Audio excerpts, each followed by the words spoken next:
sacrifices I'm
Want coffee, Len?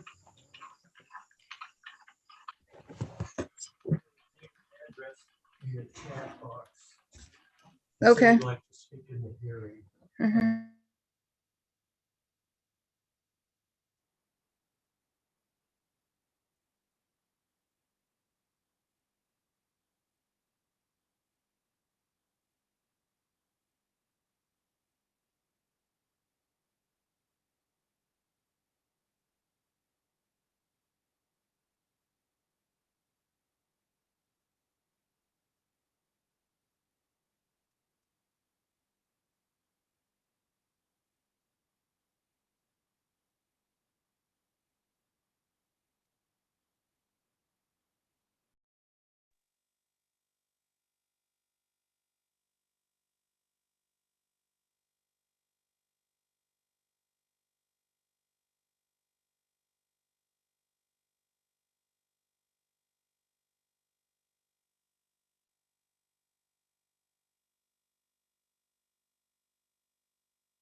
Connected me. Here, I just admitted them.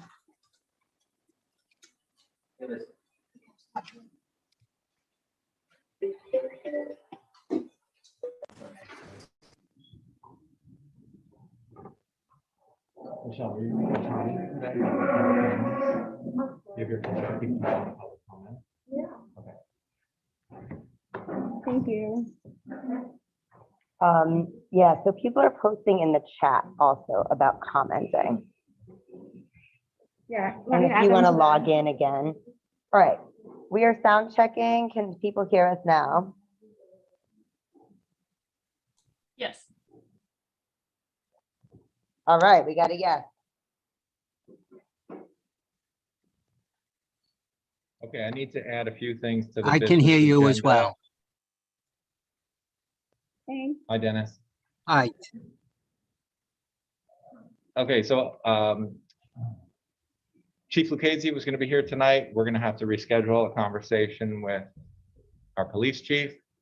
And item number 5, this is in regards to a grant application that we'll be applying for as a community. The application is due on September 15th. So we're going to use this as an opportunity to ask for public feedback. And then we also have a resolution that our board will be voting on to consider supporting applying for this grant. And then item number 7 on this business agenda has to do with purchasing a command vehicle for the fire department. Item number 8 has to do with American Rescue Plan funds as additional compensation for essential village employees. And that was it as far as additions to the agenda. Did anyone else have anything to add to either the business or consent agendas? Motion to approve the business agenda as amended. Second. All in favor? Aye.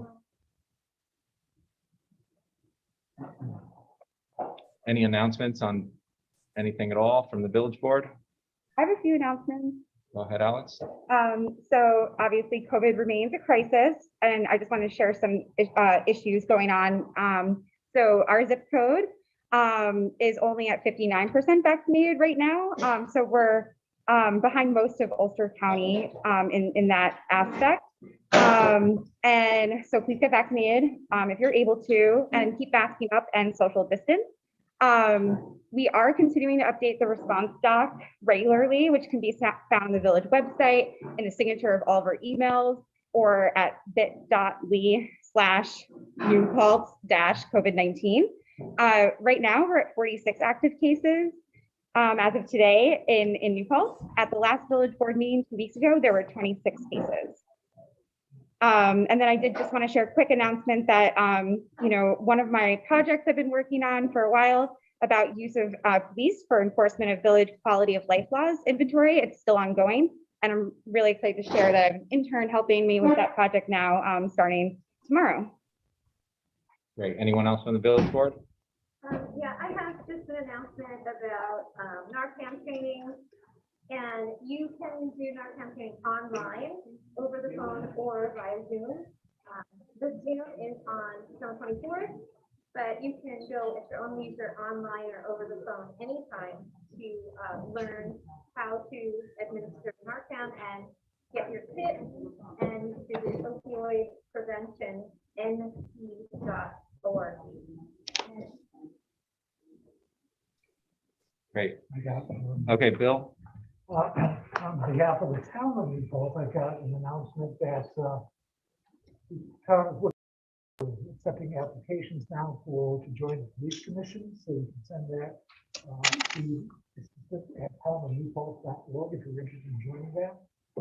Also, the police department is holding a citizen police academy, which is sort of a training or exposure to the day-to-day You need a operations. mask for to be in this room? Hello? You need a mask for those in the. There's one right over there. There's a package of them. Grand entrance. In any case, the Citizens Academy, we get to learn what the police do on a day-to-day basis. It's open to anyone that lives in New Paltz. If you're interested in doing that, there's a Facebook page. You just have to search for Town of New Paltz Police Department. Okay, so we have a few public hearings. All four of them have already been opened, so we're going to continue those conversations.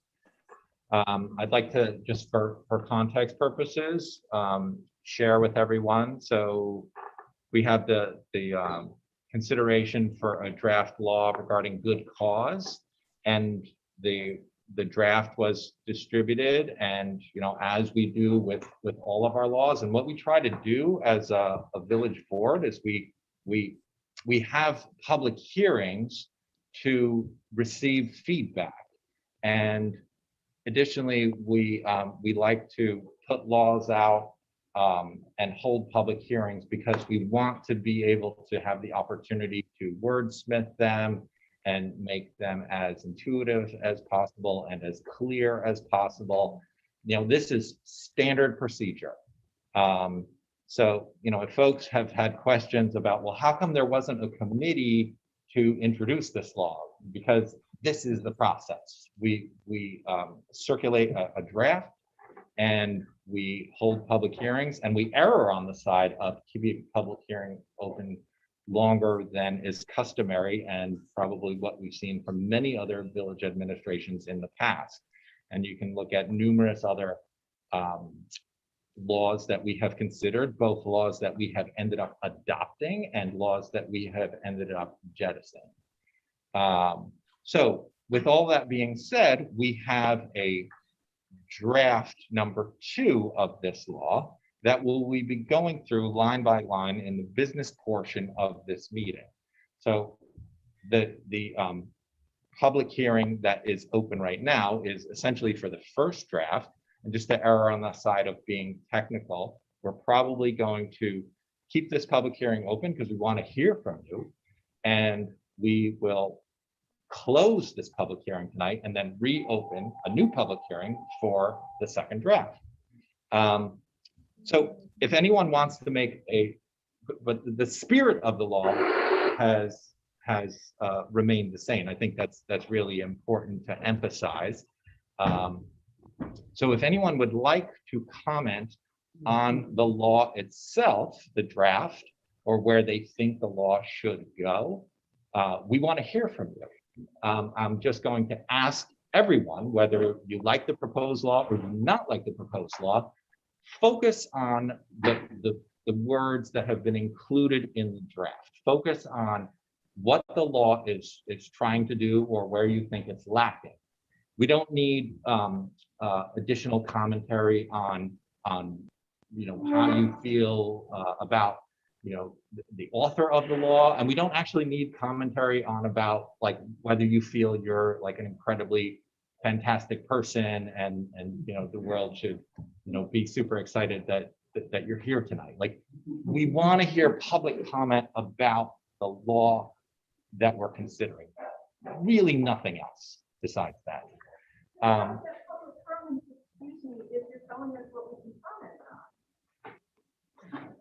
So we're gonna, Jane, if you want to make that as your public comment, you can, but, so with all that being said, we're gonna also, use a timing device. So we're gonna have public comments, go for 3 minutes. And then at 3 minutes, we're gonna say, hey, you spoke for 3 minutes. You got 1 more minute to complete your thoughts. So we're trying to be, fairly generous, but we also don't want comments to be runaway trains. And we want to, give everyone a chance to speak, and we want to hear from everyone. So, if we're giving you the 3-minute warning, you got a full additional minute to complete your thought. And then once it's 4 minutes, we're going to ask you to please stop, so the next person can speak. So with all that being said, if you want to comment on the initial draft, do we have a sign-in sheet and the first person? Okay, Rick Bunt. Rick Bunt. T-U-N-T. So just state where you live and your name. Can I ask before you start the time, where? can I be Where do you seen want- And where should I talk to and all that? Yeah, do you want to This is set, the microphone.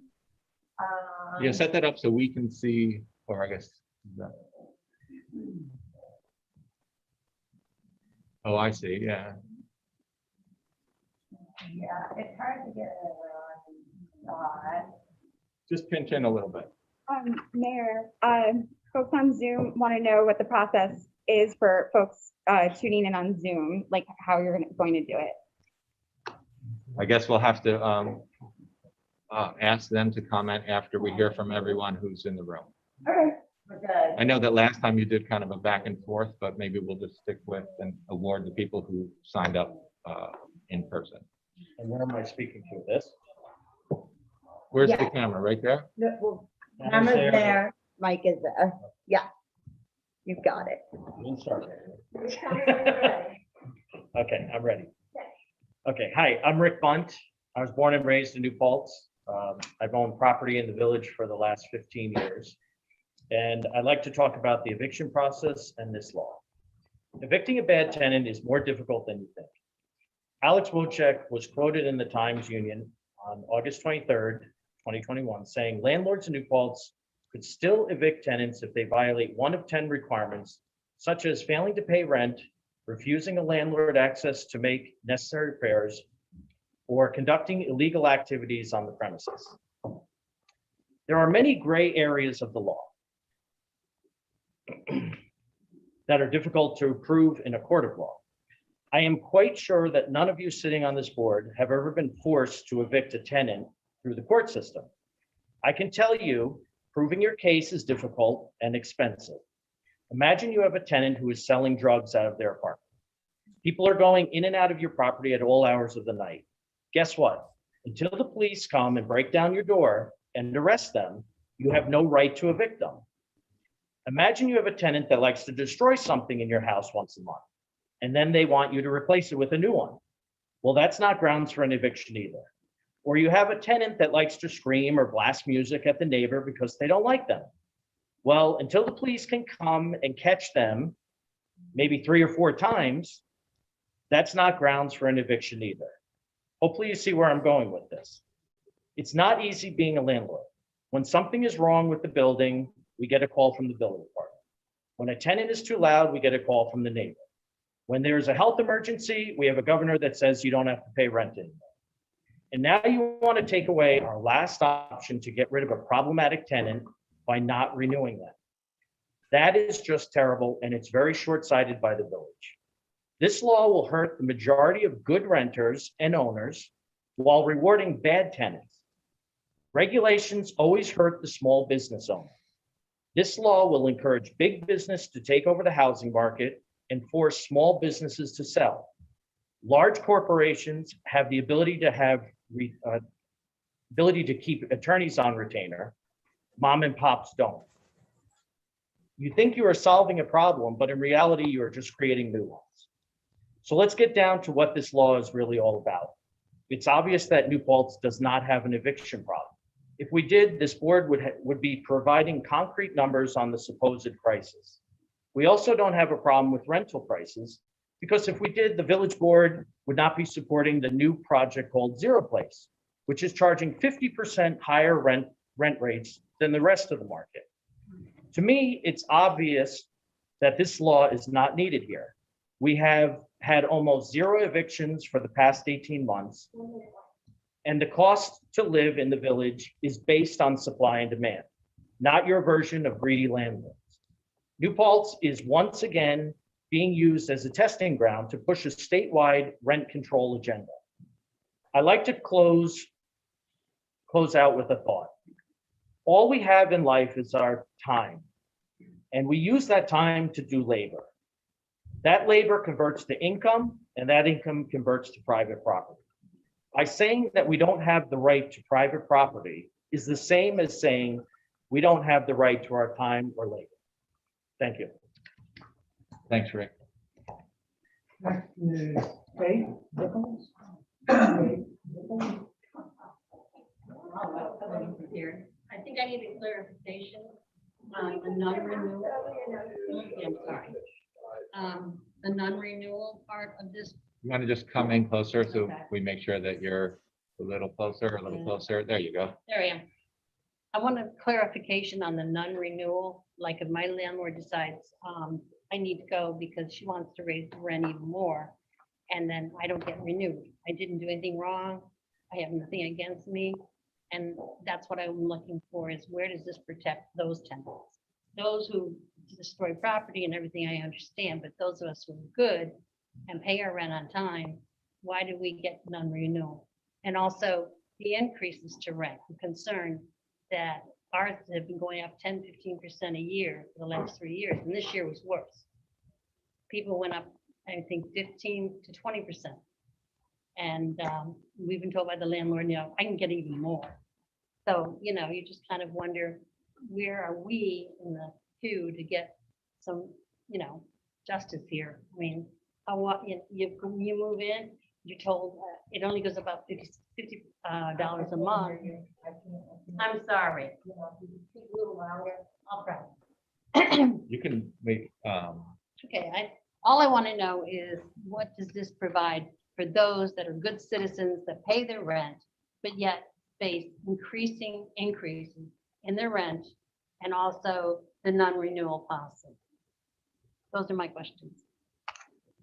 thank you. Thank you, Faith. Next is Kim.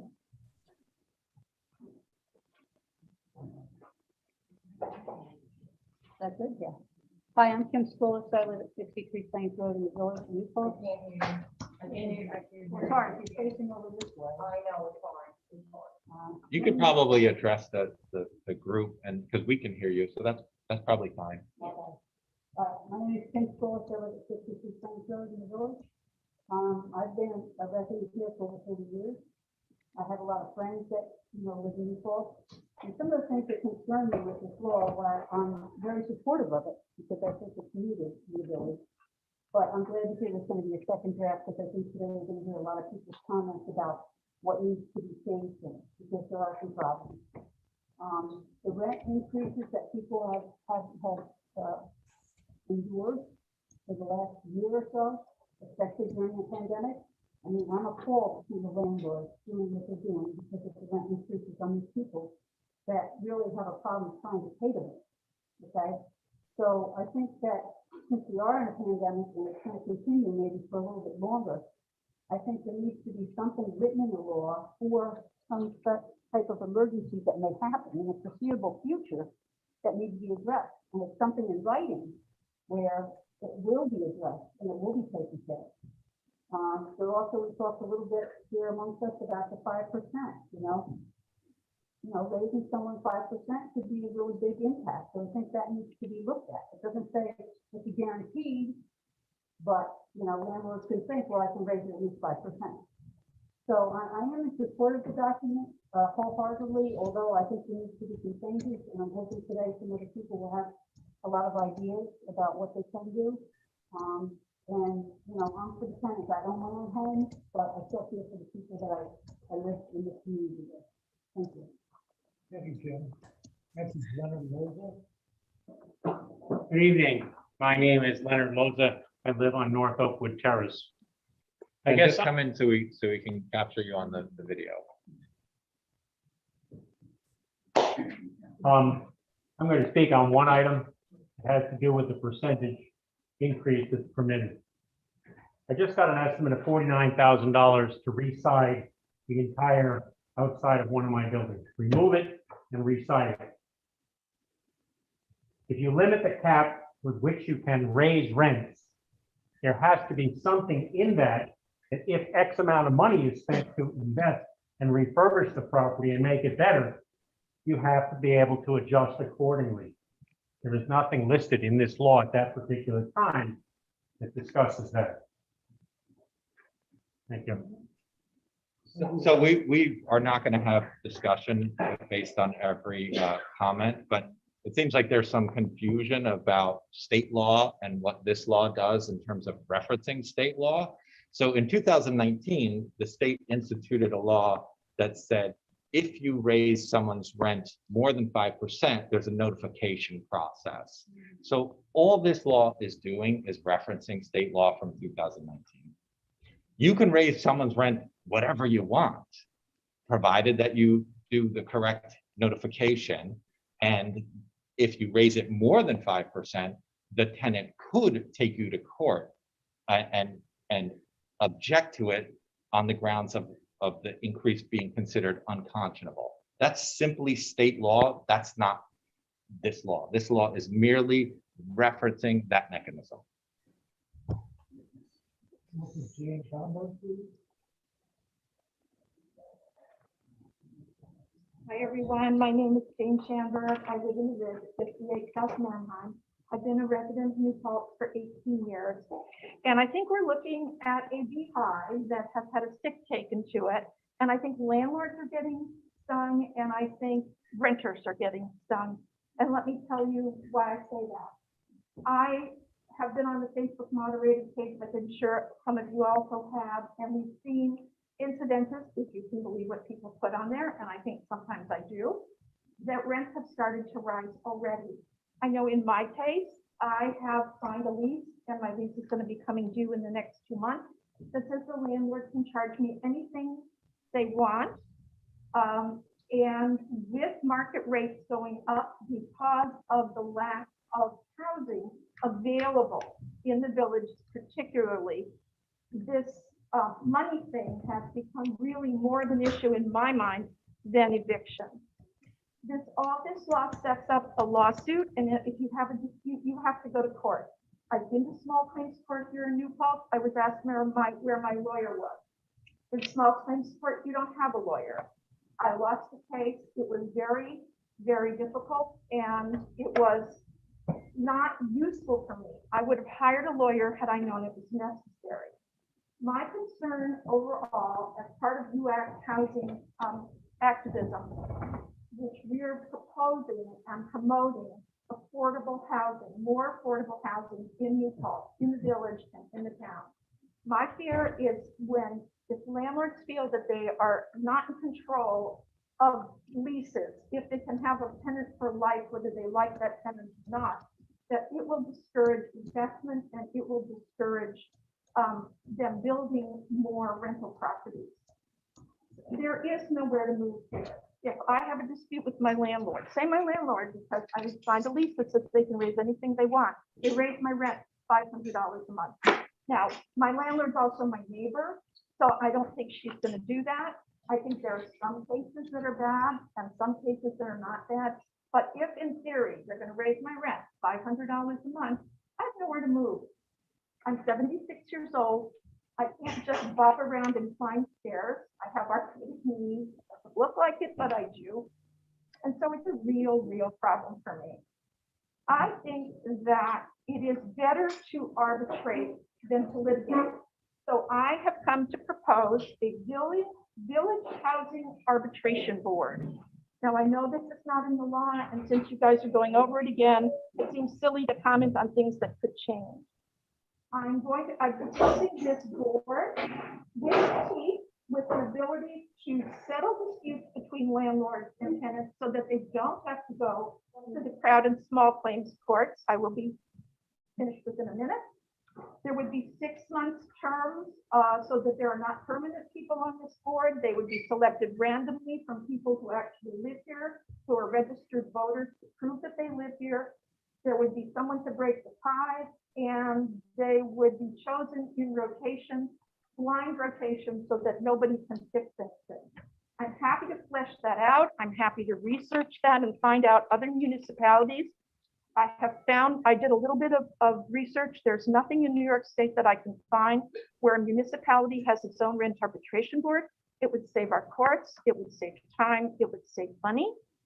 And I think that that's something that should be looked at. Thank you. Thanks, Jane. Next is Garrett Hammett.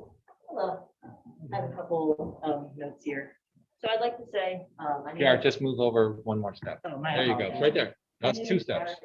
I have lived in New Paltz my entire life. I'm a renter. I, like many of you, have witnessed the catastrophic effects of gentrification in our communities. Over the last several years, I have seen countless friends and colleagues forced out of the Hudson Valley by rapidly rising rents brought about by avaricious landlords seeking to capitalize on our region's ongoing housing boom. This typically occurs via the non-renewal of leases. First, I'd like to address Mr. Lowe's objection. The law doesn't account for landlords and their need to raise rent if they have to do some kind of repair. The provision in the law, as it stands, says that landlords, if they wish to raise rents over 5% of the year, have to go to court to demonstrate that the rent is not unconscionable. The law specifically says that the local town justice can take into account various factors, including market forces, including any repairs that the landlord had to do in order to maintain the property. So that is codified and protected within the law. I would also like to address the criticism that many of the detractors of this law have made that this would disincentivize landlords from building additional rental units. The demand for housing in this town is immense. I sincerely doubt that the rent non-renewal clause will significantly deter landlords from building additional units. The demand for that in this town is overwhelming. There is lots of money to be made. That will not deter landlords from building additional units. It is vital that we pass this law. I have seen countless colleagues and friends from across the Hudson Valley, including in New Paltz, forced out of their homes that they have inhabited for years. It is vital, absolutely vital, that we pass this law. I'd like to also say, just in case they might be in attendance, that my current landlord is amazing. I have an amazing landlord at the moment. My rent is very reasonable right now, but I'm scared for the future. I genuinely am. Housing prices are rising dramatically. We've seen mass evictions in Kingston, Poughkeepsie, the debacle with Chis's Hart Street. It's a genuinely scary time. This, as many have pointed out, will not solve the affordable housing problem in New Paltz. Obviously, we need more Section 8. We need more solutions like that. But failing that, this will at the very least prevent renters currently in New Paltz who are at immediate threat of being priced out of town. It is not a fit. It is not a full fix. We need a coordinated government response to this. We need more Section 8. There is so much more we need to do, but this will at least do something. Thank you so much.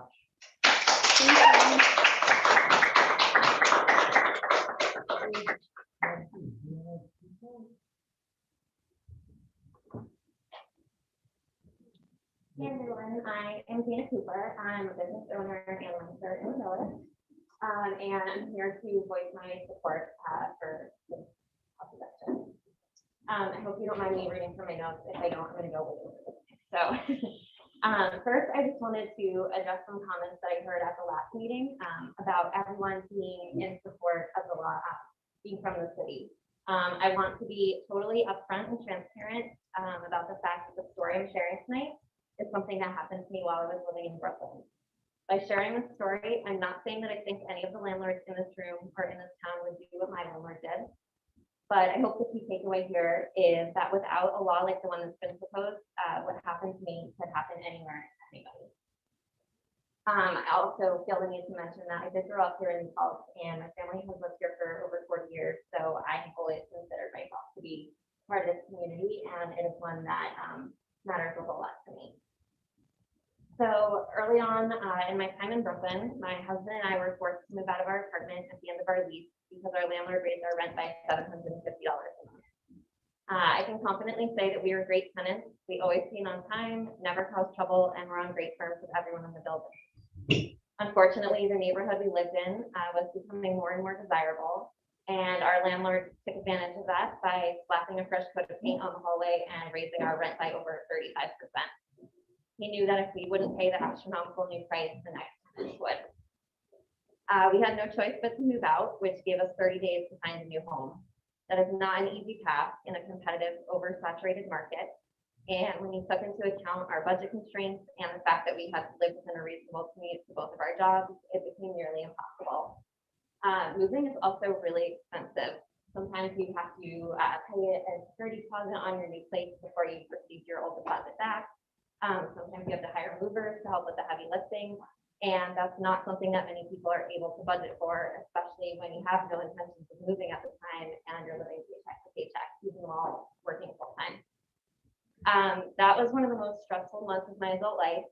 And I honestly don't know what we would have done if I wasn't lucky and privileged enough to be able to ask my family for some financial help. I think about all the people who don't have the support system that I have, and who have their lives completely uprooted by similarly unfair housing practices. Again, so while this happened to me in the city, there is nothing right now stopping this from happening here.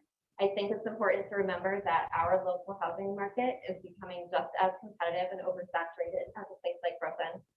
And that with so many people from outside of our area purchasing property here, there will be a whole new class of local landlords soon. The purpose of good cause eviction is to protect tenants from what happened to me, not to keep landlords' hands tied. Landlords will still be able to set what they deem to be a fair price and evict their tenants if they violated the lease. I do not believe that this law is anti-landlord. It simply protects tenants like myself from being vulnerable to unfair practices, and I think that's something we deserve. Thank you.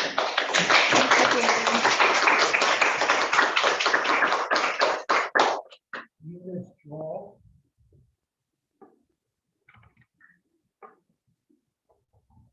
Hi.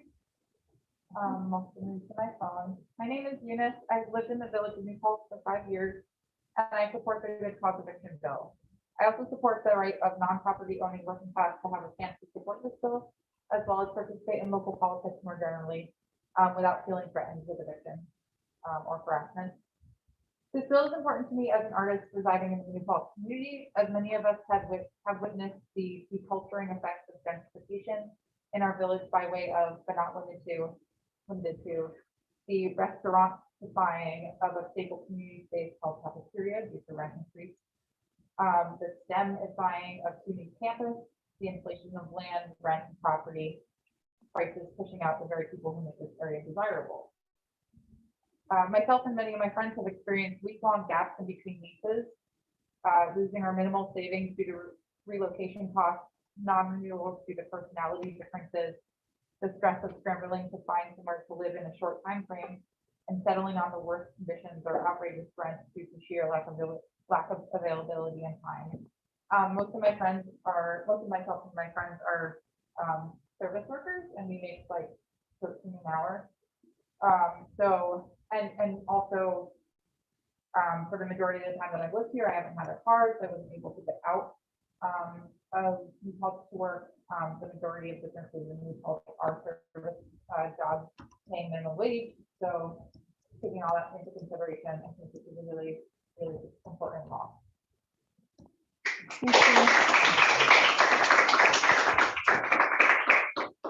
Justin Orson.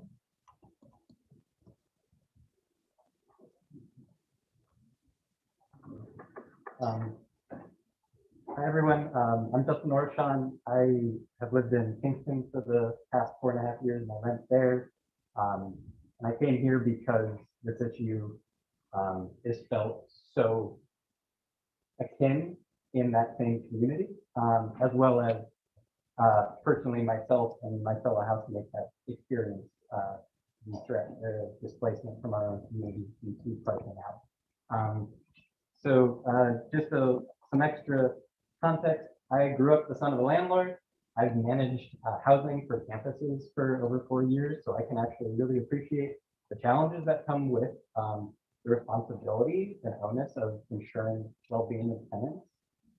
But that's actually when you ask him about the language of this bill, what I really appreciate is the focus on the justification for this bill being de facto eviction due to massive rent hikes, and that this is actually protecting as well, or at least supporting landlords who are doing their best by their tenants.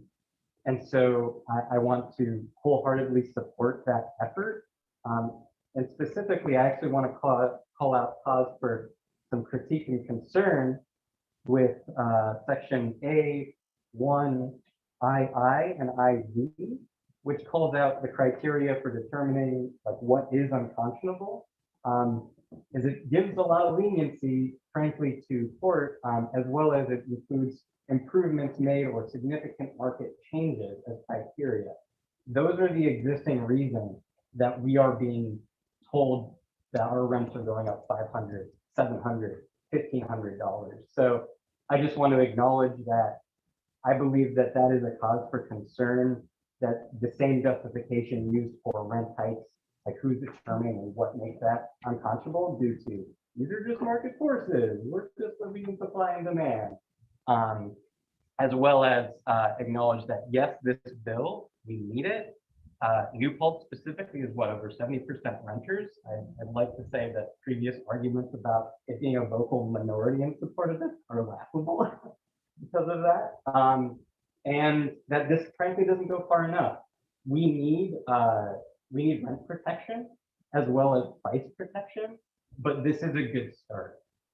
And so I wholeheartedly support it, and I would like to just ask for some more examination of who determines what is unconscionable and how that can be not, frankly, weaponized by the people who are already bad actors and will continue to be so, because that is what we as tenants and folks are experiencing as the primary means for our displacement are those people. So thank you all, appreciate it.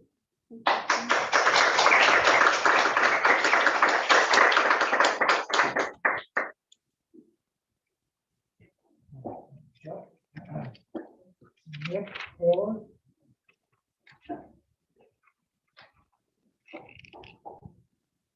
Good spot. Sure. Yes, Thank you.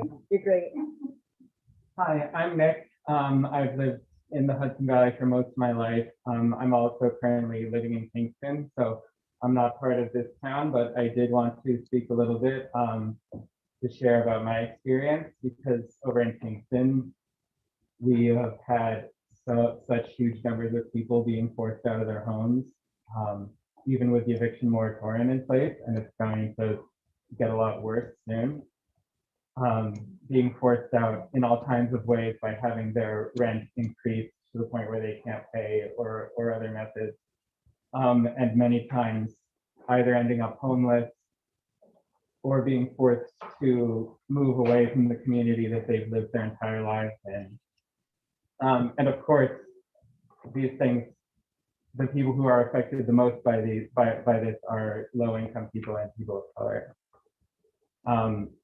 I myself have been affected by this because, you know, my housemates and I are being forced to leave our home. We're luckier than a lot of people because we can afford to get a new place and stay in the community, but a lot of people are being impacted in much worse ways. So I hope, frankly, I hope that Kingston will decide to pass something like the law that you're talking about here. And I hope that New Paltz will end up passing it as well, because I don't want to see the same thing happening here that's been impacting so many people so severely in my own community. I hope that it will pass because although I'm certain that there are huge challenges to being a landlord, as a lot of people who have gotten up and spoken have pointed out, our top priority at any time has to be protecting the most vulnerable people in our community. And in a rental situation, the most vulnerable people are the people who are renting and depending on that for a home to live in. And in particular, people who are lower income and who may not be able to have another place to live if they are forced out unfairly, and who may be at risk for homelessness or housing insecurity. So these are the most vulnerable people in our communities, and these are the people who we need to make it our top priority to protect. This law won't do everything that's needed to protect those people, but I do believe it's a step in the right direction, and I hope that it will pass. Thank you.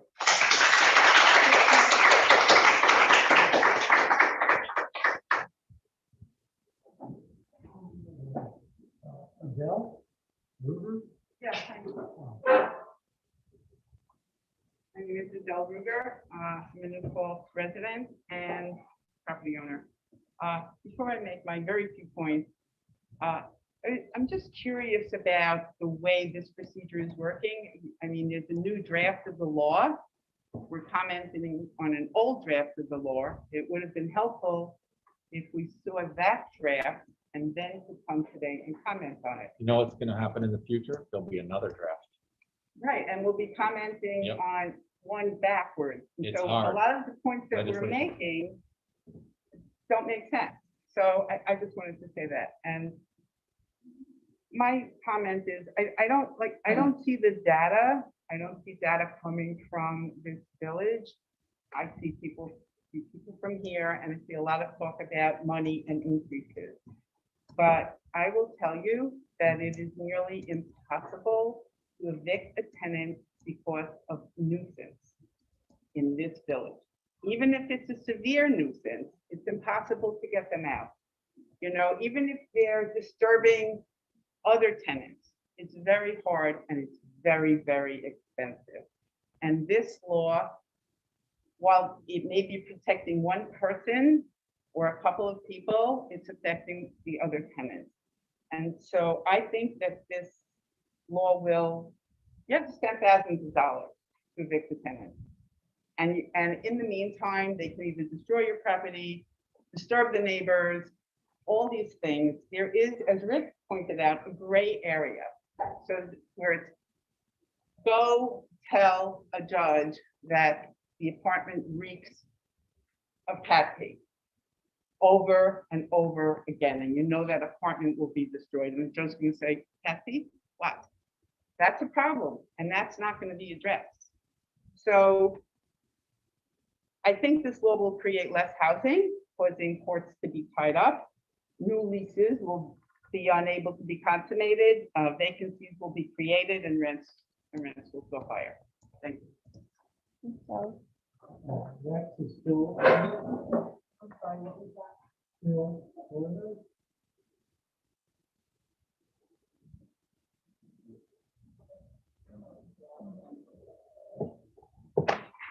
Good evening. Hey, Alex and new friends. Thanks for holding this hearing. Hello. Thanks for hearing what I have to say here. My name is Phil Turner, resident of Kingston, and candidate for county legislator up there. Also part of the Hudson Valley Eviction Defense Coalition, to put that out there. Our coalition is concerned with anybody losing their housing for any reason, whether it's they can't pay the rent, they can't pay their mortgage, they can't pay their property taxes. So please contact us if that applies to you. Our concern is to keep everyone housed. We actually formed during the pandemic when it became clear how many people were affected by all these situations throughout 3 counties, Ulster, Orange, and Dutchess. With that said, I actually made a comment at the hearing 2 weeks ago that thanks for reading those. It's really great practice that you have here. So I'm just gonna bring up a familiar song, and that'll be that. We ain't got no home, just a rambling around. Just wandering workers, we go from town to town. The system makes it hard wherever we do roam. We ain't got no home in this world anymore. Thank you.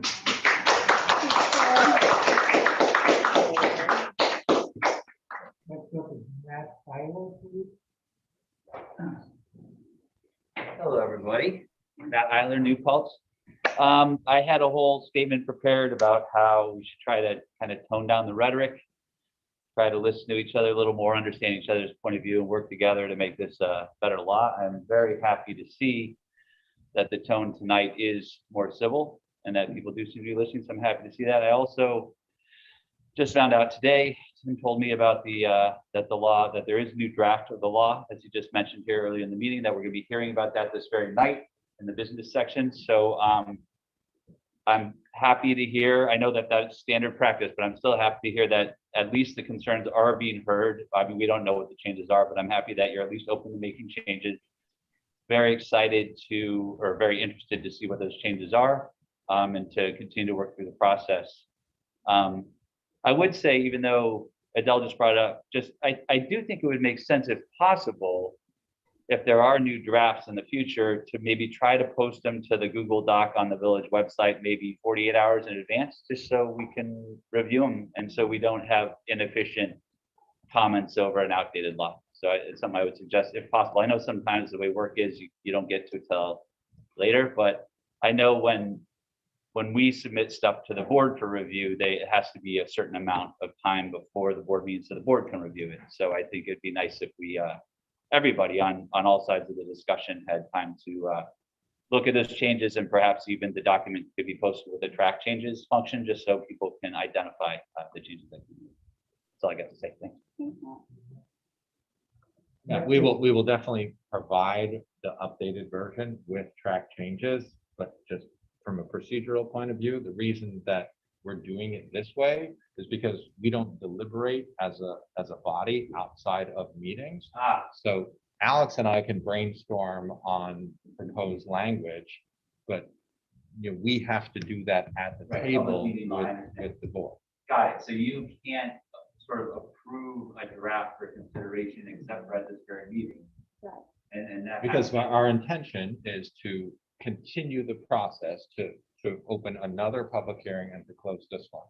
I mean, and I feel like what feels like ineffective system or cumbersome system is actually good, because it's just more thorough to do. Right, and I guess today's comments may bear upon your discussion of the next draft today. Yeah. Absolutely. Our board can't meet unless we're all here together in front and an opening for all of you. Right. So. It can only be two people, and you can't take it and come across that with the town work that. And just one more point, the draft that Tim and I worked on was in the agenda that was posted, last week publicly.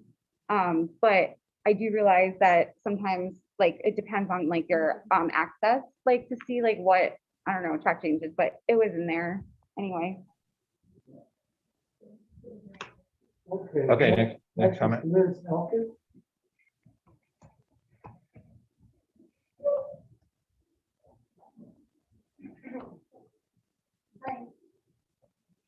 So I appreciate that the public comment period has been over 2 meetings, and I'm glad that this isn't the last.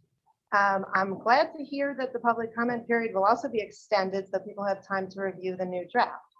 I would also like to reiterate my request that the board create a committee with equal property owners and tenants, rather than moving forward with this law that regulates landlords so harshly without their input. Property owners, or at least I can speak for myself, are being shut out of this process. If you can include the property owners in the creation of the law, perhaps you can have a law that all people can get behind. We can come together as a community and craft a law that addresses the problems we actually have in New Paltz, rather than the problems that larger cities have and do not apply to us. Next is Matt Elkins.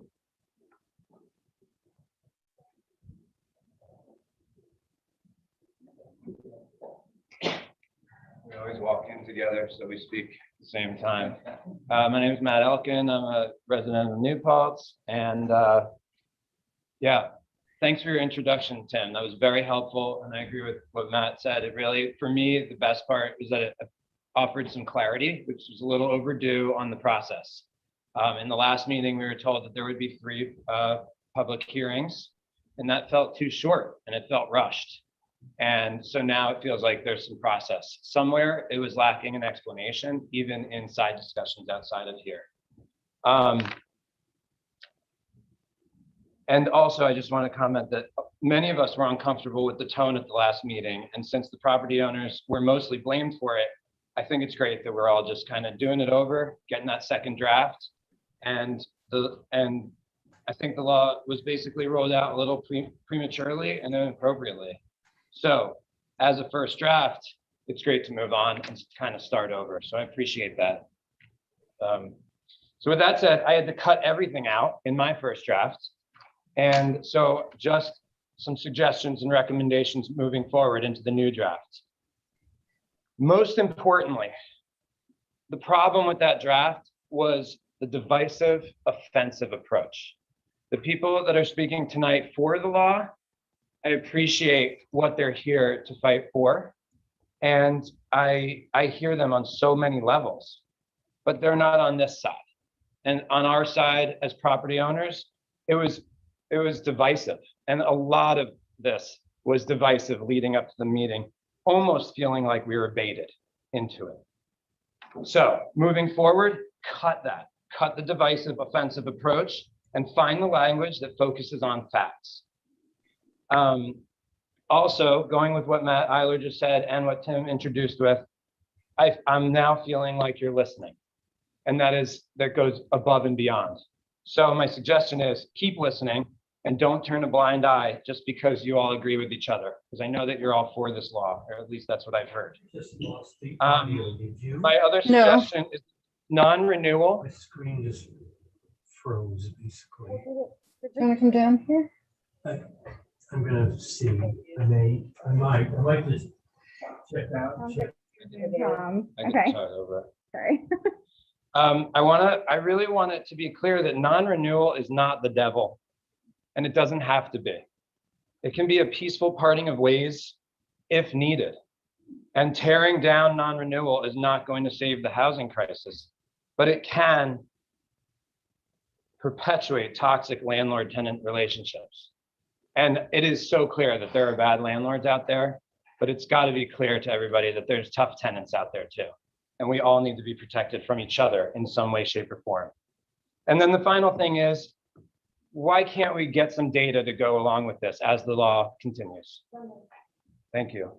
So data before pushing on to the future drafts. And again, thank you so much for the clarity and giving us an opportunity to push forward into new drafts, because that first draft was a rough start.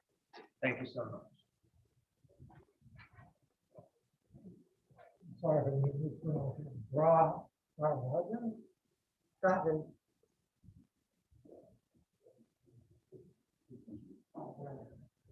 So far on, no one knows who you're talking about. Microphone's right over here. Yeah. All right, hey everyone, thank you so much for your time. I'll keep this brief. I know that we don't want to be here as long as we were last time. My name is Bravin Ranga. I'm the political coordinator for Nobody Leaves in Hudson. We're a grassroots organization that represents tenants across the Hudson Valley, and we're fighting for housing justice. Thank you everyone again for your time. I just want to echo what was said earlier tonight about how this has been a much more civil discussion on this piece of legislation. I really want to thank everyone here for coming together in a civil and respectful way to help resolve the differences that might be brought up by this policy. I want to especially note the tenants that you heard earlier today speaking out about the need for good cause. You've heard their personal stories about predatory practices that landlords engage in order to make more profit. And not all landlords, but that some landlords engage in. And tenants have a right to live without that fear. But beyond just protecting tenant rights, this law will also help homeowners and small landlords as well. It's specifically designed to protect small, ethical, and responsible landlords. This bill will not affect you if you do not engage in evictions without a justified cause. If you don't engage in unconscionable rent increases, this law will not affect you.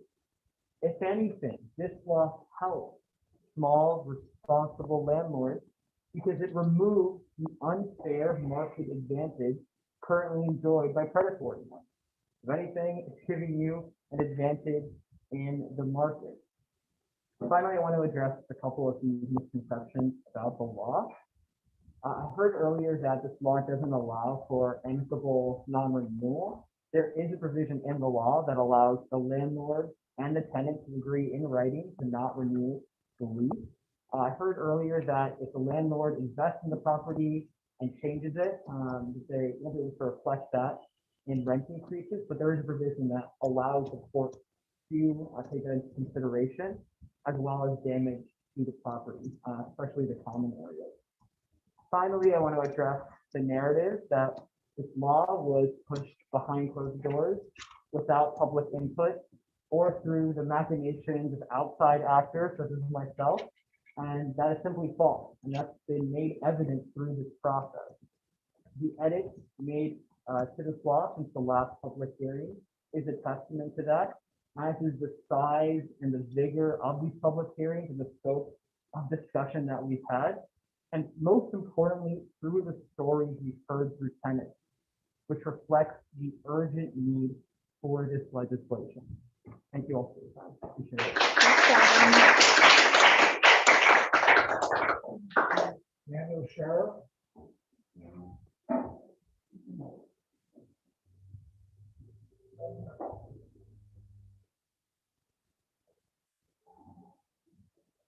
Hi, my name is Daniel Scherer. I want to thank the board members for the hard work they do.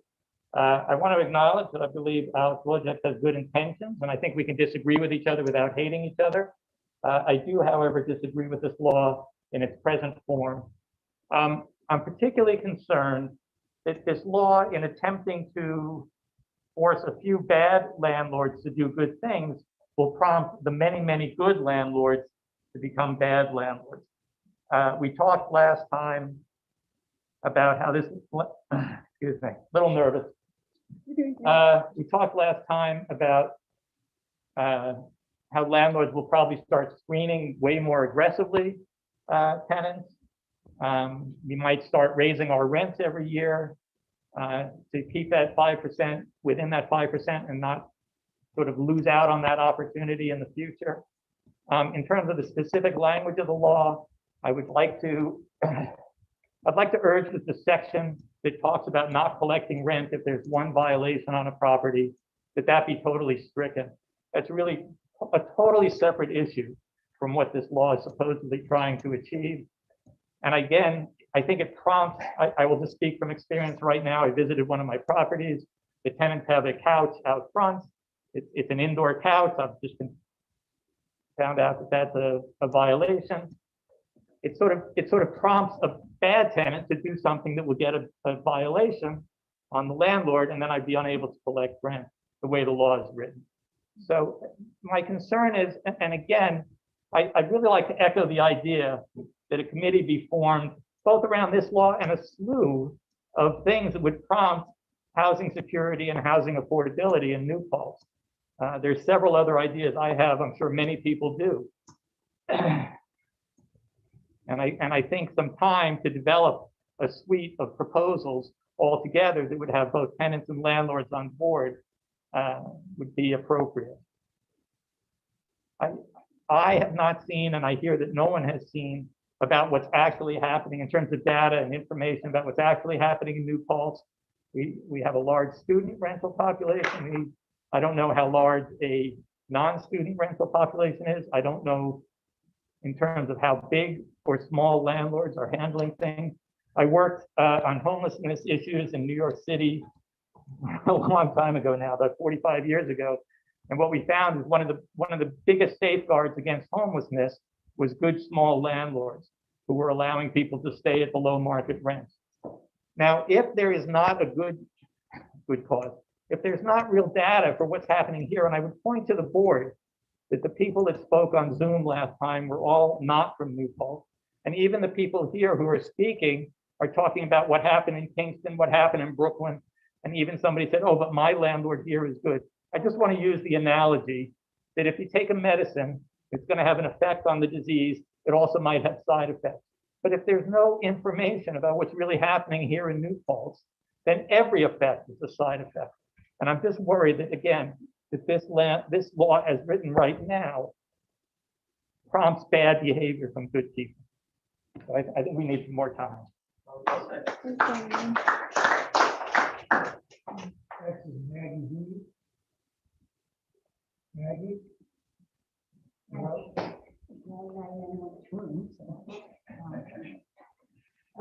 Thank you. My name is Maggie Bevitt, and I live in New Paltz for many, many years. I happen to have a small unit in town that I rent to someone who I call my daughter-in-law. And even the definition in the description of the law would exclude her. So I end up thinking that even the definition is rather Eurocentric because she's not technically my daughter-in-law, and as a family member, I feel as she would be excluded the opportunity to continue or for me to be able to move her into a unit that I had to move her into. Someone was moving out. She couldn't afford the rent where she was living. Someone had moved out on her, and it was a unit that I have in the town. So I had this unit that someone was moving out of, and I said, well, why don't you move there? And we worked it out that she moved there, and she got a roommate. And I guess I need to speak to the nuisance aspect of the law. I really, number one, feel that you really have to define nuisance more carefully and more clearly, and maybe a process and a procedure and some kinds of criterion that need to be met to what's defined as a nuisance beyond what's already there. Because when she ended up developing cancer. And she went to a doctor, and the doctor told her very clearly she could not be around anybody who smokes. And it was against the law there to smoke. It was against the violation. It was a violation, but she smoked marijuana. And, you know, I said, well, I don't have a problem with marijuana, except the doctor told her that she could not have marijuana around her because of a fungus infection that might occur. I told the tenant she was with to not smoke. And she said she doesn't smoke, she won't smoke. But what she would do is she would end up using incense to hide the effect of the smoke, the smell. She had a problem with a tenant in another house that I rented, and it was the same issue. She did not want heavy smoking in the house because it bothered her. When she got sick, the doctor said you cannot have that around. I called the police. The police said there's really nothing I can do. I've talked to people in this town who have had tremendous problems with noise and nuisance. So I think for me, the biggest issue I have with this is how do we deal with nuisances? Me as a small town mom and pop person thinking, I don't want to have to go to court. Every time there's a person who has 10 days to relieve this problem, I've got to notify her. They do it again, or they do something stupid again. So I really wish that there was a way of defining nuisance more clearly, setting up some kind of parameters for even the judges to follow, where we could understand what nuisances are. And I could go over that with anybody who moves in. I do really request that you define what non-compliance is more clearly in terms of, you know, is it determined and then the person who has this non-compliance has a certain amount of time to rectify this. And I think it's really heavy-handed that if you have 4 units and one of them has a violation, that violation should be given an opportunity to be fixed. And if it's not fixed, then you go into the other opportunities for becoming more punitive. I also think that it's important that we define what a pattern of increases are that's described in this piece of legislation. A pattern is, I mean, if you increase this once a year, is that a pattern? Therefore, you can't increase it. I also want to understand if how this affects renewals for 30 days, if you're a 30-day month to month. Because what I typically do is I give somebody a lease for a year, and if it works, and I say, hey, listen, it's working, I don't give you a lease. If you don't want to stay, then you can go. If I don't want you to stay, then you can go. You know, so I think that I really would like to get clarity on what a pattern of increases is, and even what the pattern of nuisances might be that one could document somehow. Thank you, Maddie. Oh, okay, it's time. Thank you. Thanks, Maddie. Amanda, Assistant Steve? Sorry about barging in the wrong door. So I guess I stand here. I don't really like having my back. Into that. Okay. Yeah, well, quiet entrances and being too quiet are not what I'm known for. So my name's Amanda Susenstein. I lived in New Paltz for 20 years, up until about a year and a half ago. I moved out because the last place that I could afford that wasn't occupied by college students, I'm almost 40. My landlady was selling the house. She lived there too in another dwelling, and her kids were grown. She was moving to a smaller place, selling the house. I couldn't afford anything else in New Paltz. Again, unless I wanted to live with a bunch of, 20 somethings. And again, I'm almost 40 and they probably wouldn't like it any more than I did. So I had to move to Kingston. While in my time here, and I still work in New Paltz and I'm still here almost every day. I still do community service here in New Paltz. I'm still very much part of the community. So I was on the tenant landlord relations council twice. One for the tenant representative, and then I was asked to come back as an advisor when it was restarted again years later. And I've been an advocate for tenants' rights pretty much the entire time I've lived in New Paltz. So speaking of my experience in New Paltz, most of the time I was a renter here, I was living in, actually the whole time I was a renter here, I was living in a month-to-month housing. It was what I could afford. It was what I was open when I needed housing. And the knowledge, I mean, it's already one thing if you have like a year-long lease and you know that you could be asked to leave for any reason at the end of that year. That already puts you in this kind of like, oh, am I gonna have to move in a year? Because like moving sucks. Everyone here, I'm sure, everyone here has moved in their life. Nobody likes to move. And especially, I've never had a car, never even had a license. Had a permit twice, it expired before I even got to take the road test. I was just too busy to get lessons. So I don't have transportation. So as you can imagine, moving is extra hard for me. So knowing that like at the end of a year, even a person might have to move at the end of every year, potentially. Being a month-to-month tenant was even worse because I would get a full calendar month notice potentially, and it would end happily. So, and again, I was a tenant into my 30s. Now I'm about to enter my 40s come November. And I'm still a tenant, I'm still a renter, still a tenant. But my actual housing stability hasn't really changed that much. The situation I'm in is pretty good right now in Kingston. I'm friends with the landlady, but I mean, whoever knows what's going to happen. So if I lose this housing, I am in serious trouble.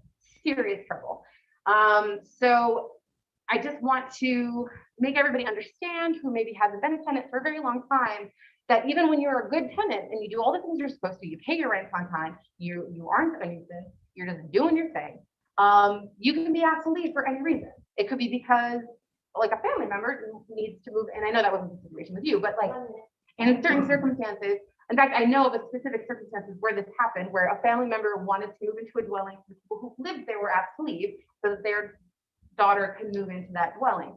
And it's like, well, their kid needs a place to live, like I understand, but at the same time, like, is that fair? So being a landlord and a tenant it's a business contract. It's literally what it is. It's consumer and provider.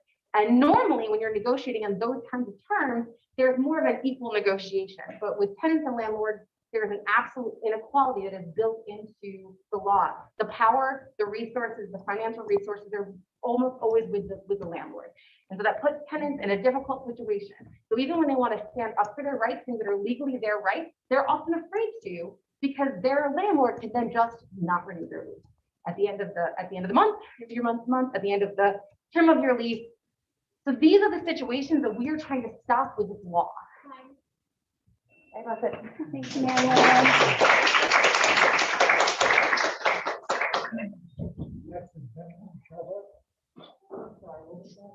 Benjamin Charbot.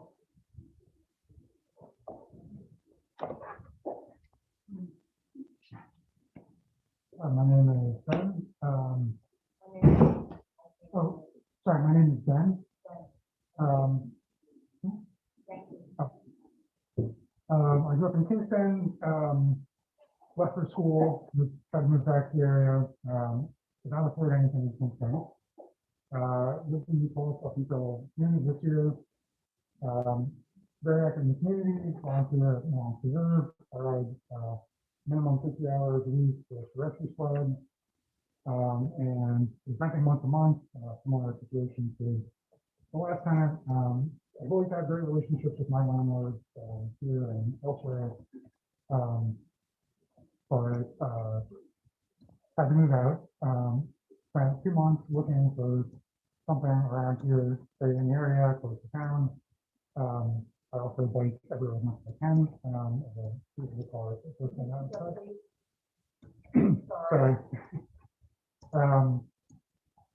Yeah, I'm just over the course of 2 months, we're just not able to find anything in the area that wasn't at least a 40% increase over what I had been paying in a month for a small room. So that's my experience as a resident of New Paltz recently with this, and yeah, so I wanted to share that with the contrast with some of the other case of experience with people not in New Paltz. Yeah. I mean, yeah. Thanks, Dan.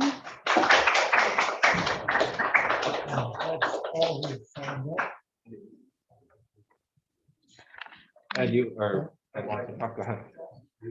And then we're gonna take people who are online. Yeah, first of all, my name is Ed Burke, New Paltz. Thank you very much. Much better meeting. I'm happy with the tone. We can all agree to disagree on topics. I feel for every single person in here, tenants.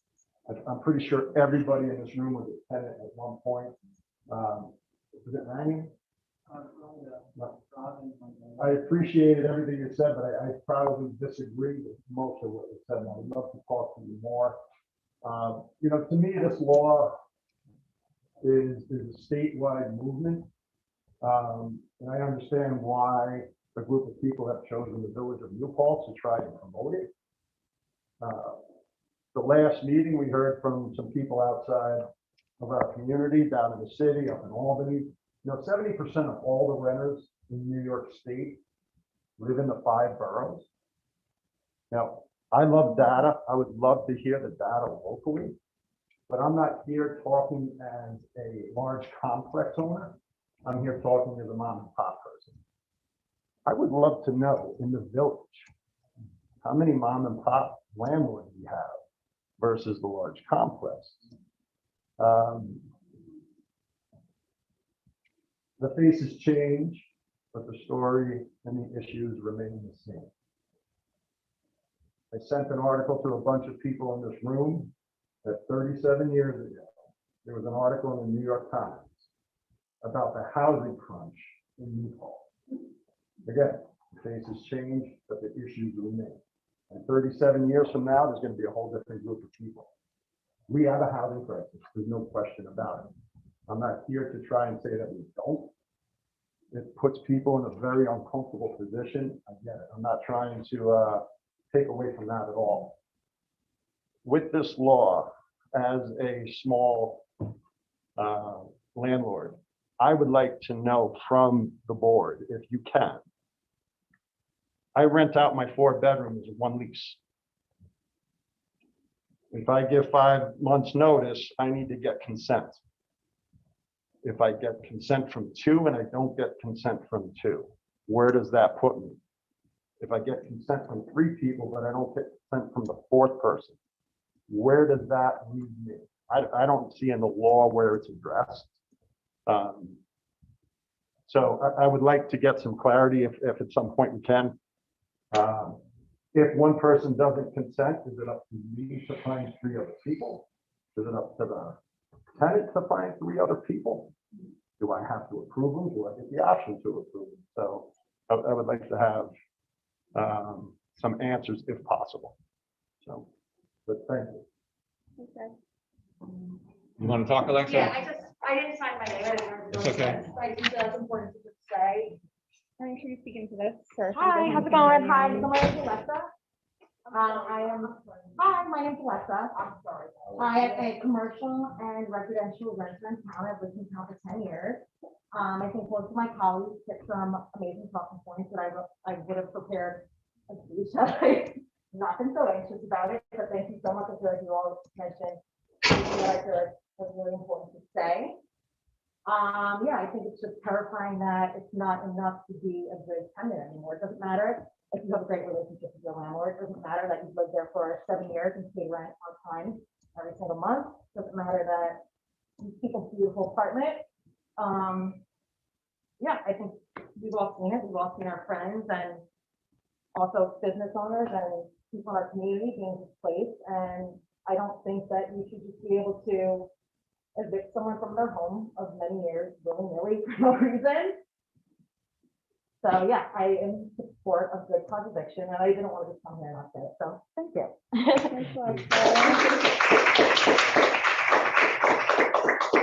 Anyone else who's here, or we'll go to the computer? No, who wants to talk from the computer? Or Ari, do you have a list by any chance? So Tom Denson, Susan Denson, and then Anna Rubo. so Okay. far. Tom or Susan, do either one of you want to start? I defer to my wife first.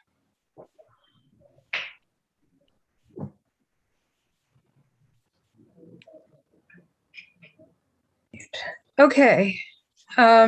Is this good? You can hear me okay? Yes. Okay. I'm Susan Denton. I live on Plutarch Road in New Paltz. I support the good cause law proposed by the Village of New Paltz. While I'm bothered by not being able to know how many people have been evicted, I believe there have been more than a few. The good cause law could remedy that, finding a way of tracking evictions and by making them less necessary. Being a landlord is a business. I listened twice to the meeting the last meeting about this, and I also was struck by an adversarial tone that bothered me. So I wanted to say this. Being a landlord is a business. Landlords must anticipate and keep in reserve funds for repairs and maintenance, as well as an operating reserve in case the apartment is empty due to vacancy. As other costs to provide housing rise, the landlord's costs rise too. Landlords must pay taxes and cope with inflation, so it is fair that over time rents will be increased by the reasonable amount of up to 5%. All tenants and landlords should have a lease, a written lease, this is my opinion, that carefully spells out the expectations that the landlords hold for the tenants and the rights that the tenants have in the contract.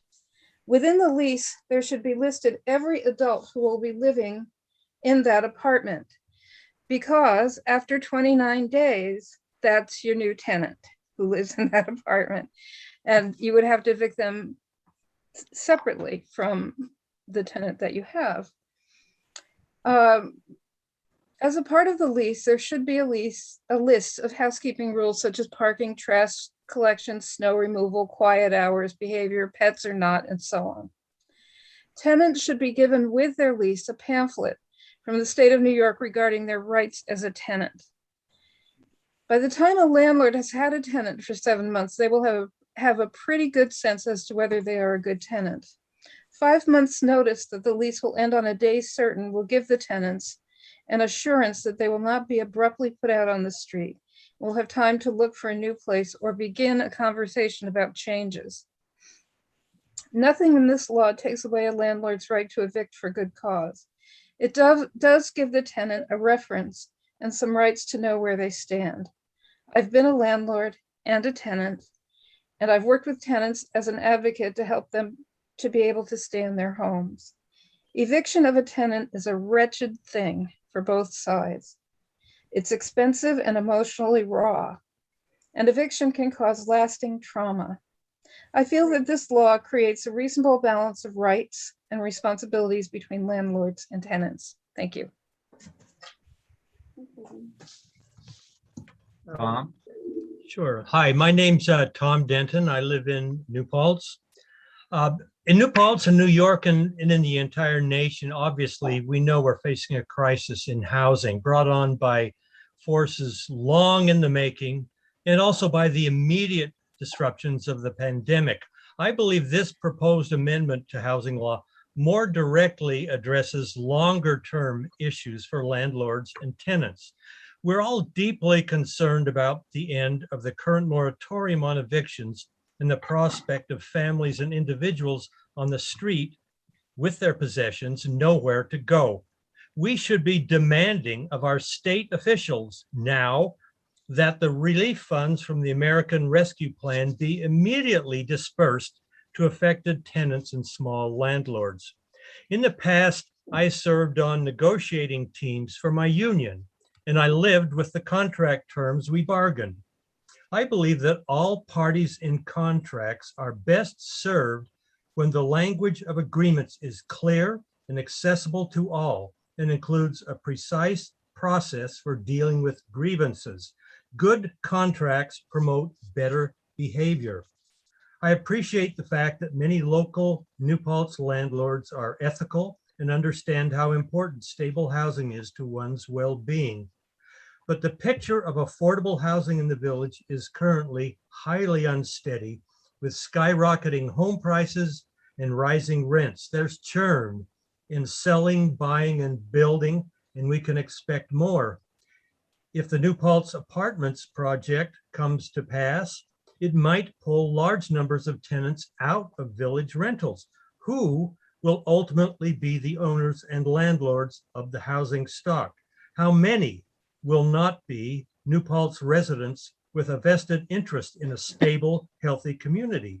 How many will be ethical and understanding? It's difficult to know whether the New Paltz we have now will be the New Paltz we have 5 or 10 years from now.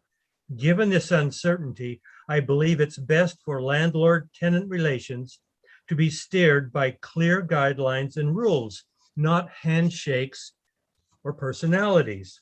I support the good cause eviction law, perhaps with some revisions, because it would clarify and codify the rules regarding leases.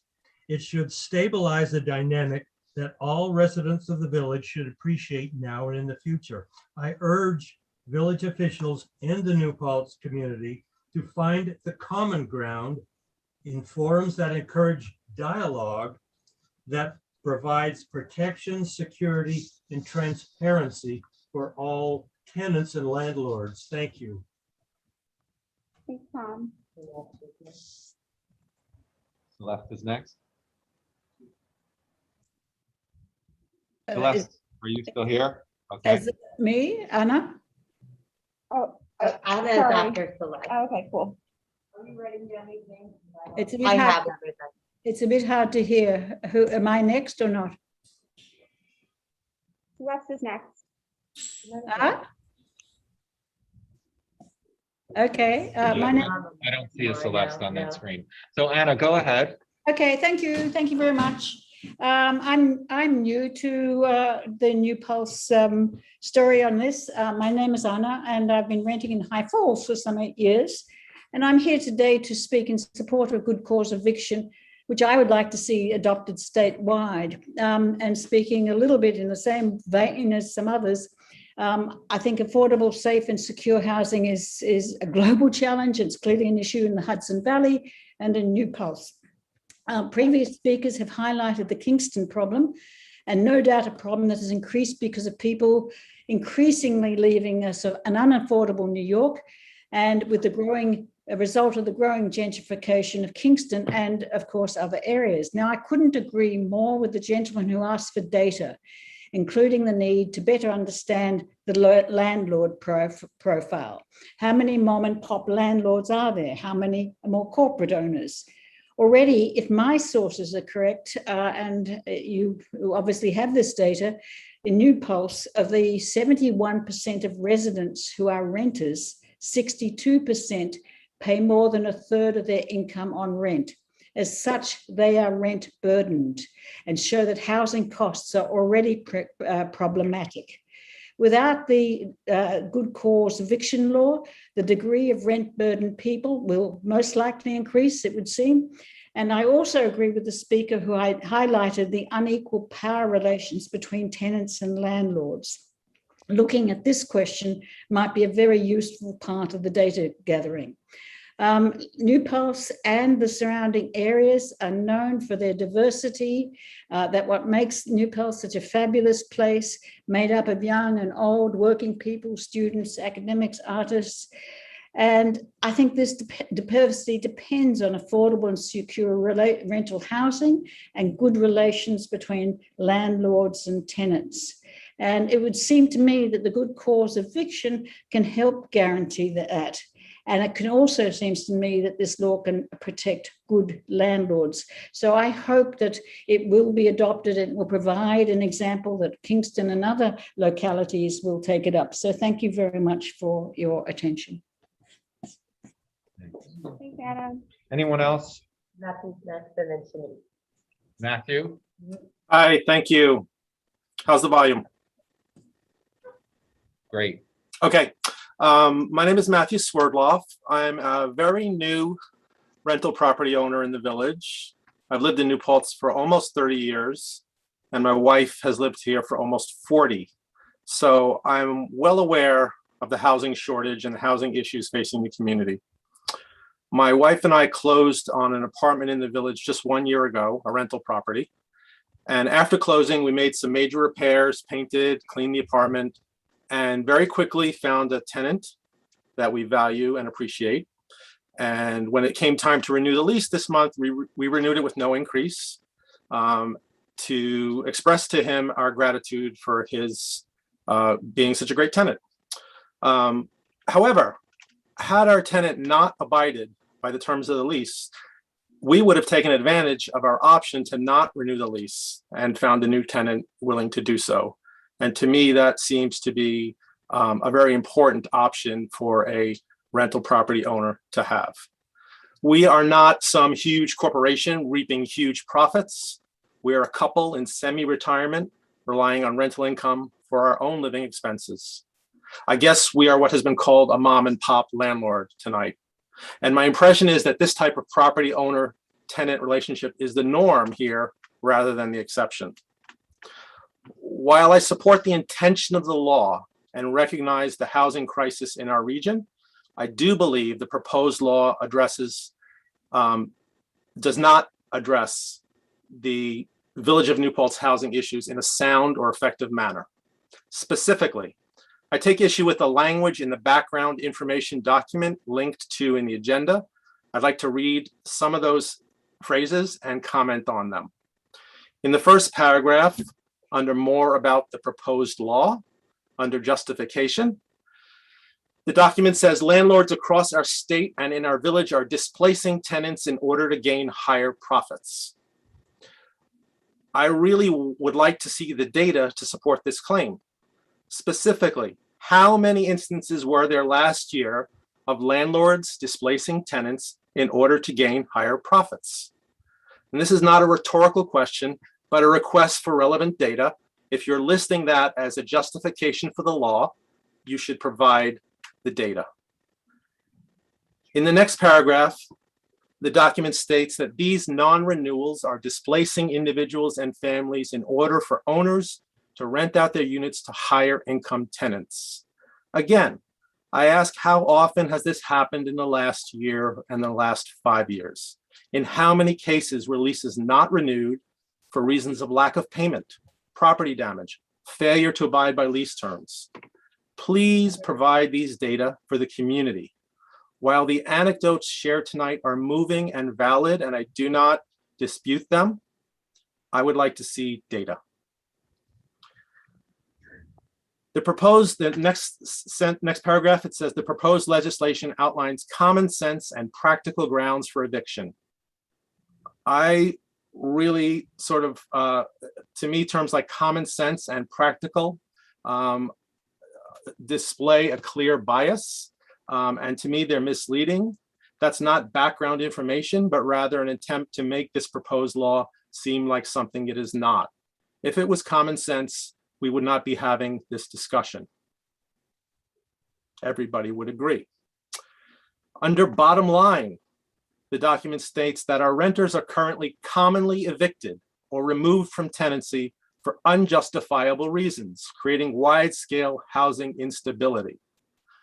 I would ask, did you say 1 minute? No, you can just wrap it up. Take a few moments. Okay. Wrap I would up, ask the please. village board to address housing instability in other ways, such as encouraging rent stabilized and low-income housing in partnership with developers and builders, rather than force the local rental property owner community to do it for them. Where else has this been done? Good cause has been passed in Albany and other cities in New York. Hudson and Ithaca are also moving towards passing it. It has been passed and is currently being implemented in cities like Oakland and San Jose. I am not sure why this is relevant. We are not Albany, Hudson, or Ithaca, and we're certainly not San Jose or Oakland. They are doing it elsewhere is a weak justification for passing any law.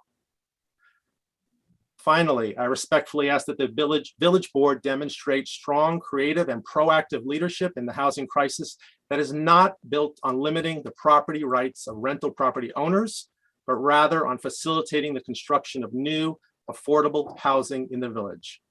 Thank you. Next.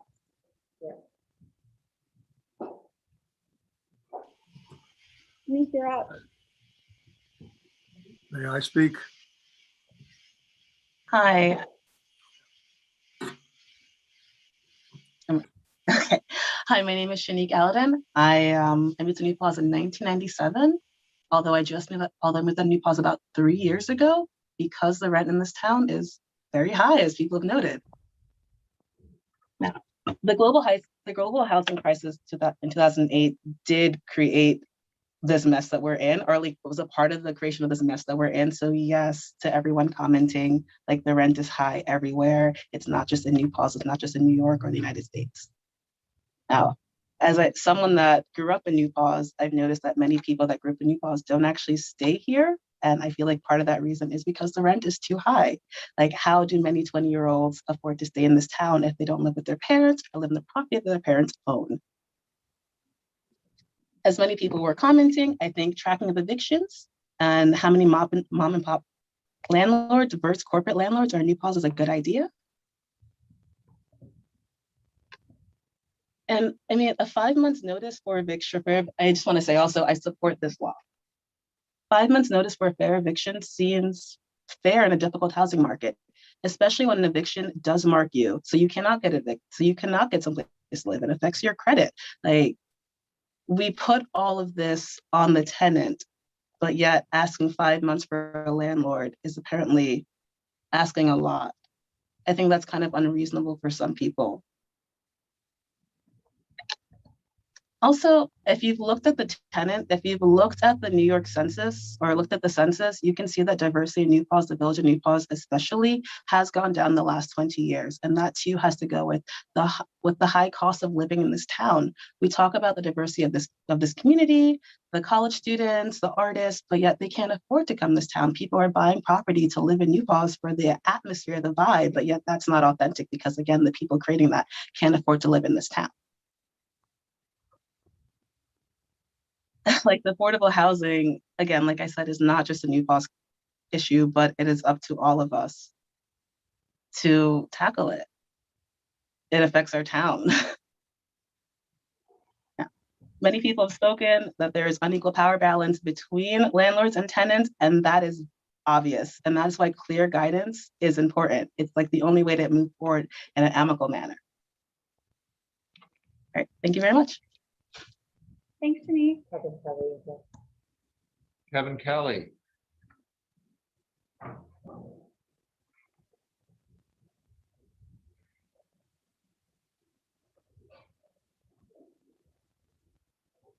Kevin, you're up.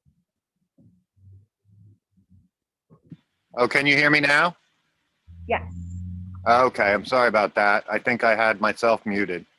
In any case, I own a record store and bookstore in town, and I do actually spend quite a bit of time in the early hours and the late hours kind of tinkering around and stuff like that. So I see a lot of, I guess I just see a lot of things in the neighborhood that at least some of the population I'm hearing from doesn't seem to see, which is to say that, you know, there is definitely a housing crisis. There is a homeless situation, if not a crisis, really. There's a mental health crisis. I've heard in the meeting the last meeting around, I heard one opponent of this mention that they're not social services, and certainly not. Landlords shouldn't be social services.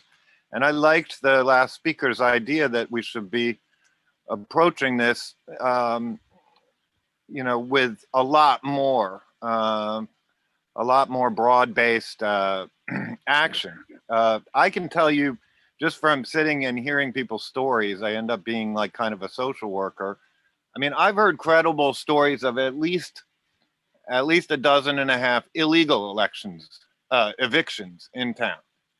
And I sent an email off and asked, an illegal eviction is not something that I think any of the opponents of this law who are speaking up in the meeting are doing, but there is, there's a black market. And that does contribute to the homeless situation.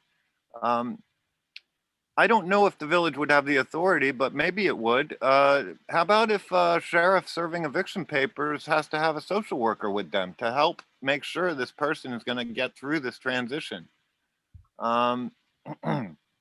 Again, it's so I know that it's a criminal misdemeanor. You could be put in jail for a year for trying to intimidate someone out of their apartment without a warrant of eviction and a sheriff serving it, et cetera, et cetera. I'd like to know how many complaints have been heard by the police department of that, because they're the responsible authority to enforce that. And if there were complaints, how many were investigated? How many has the DA? I know that a lot of misdemeanors go through the court, and they're one of maybe 3. And they're not that one from what I've heard. Nonetheless, in listening to the arguments against, I also wanted to point out, I hear the question for data. If you're a landlord, you must know that there is no central database for you to report your non-renewals to. So where do you think anyone's going to get this data? It's completely understandable that you don't have data. And a lot of the people who are struggling are vulnerable. They're not showing up in data, but the private property argument is another one that's just, it's actually the arguments being made have moved me to think that this law is a good move, even though it falls far short of what I think is necessary to address a lot of the problems, which is that as a community, there is an interest in having people have a stable housing situation, which is to say, as another earlier speaker of the tenants mentioned, within a year is a very short time, especially in times like these. A year blows by really quick. To have to move again, that's not good for like community health. Am I finishing up? Yep. Sorry.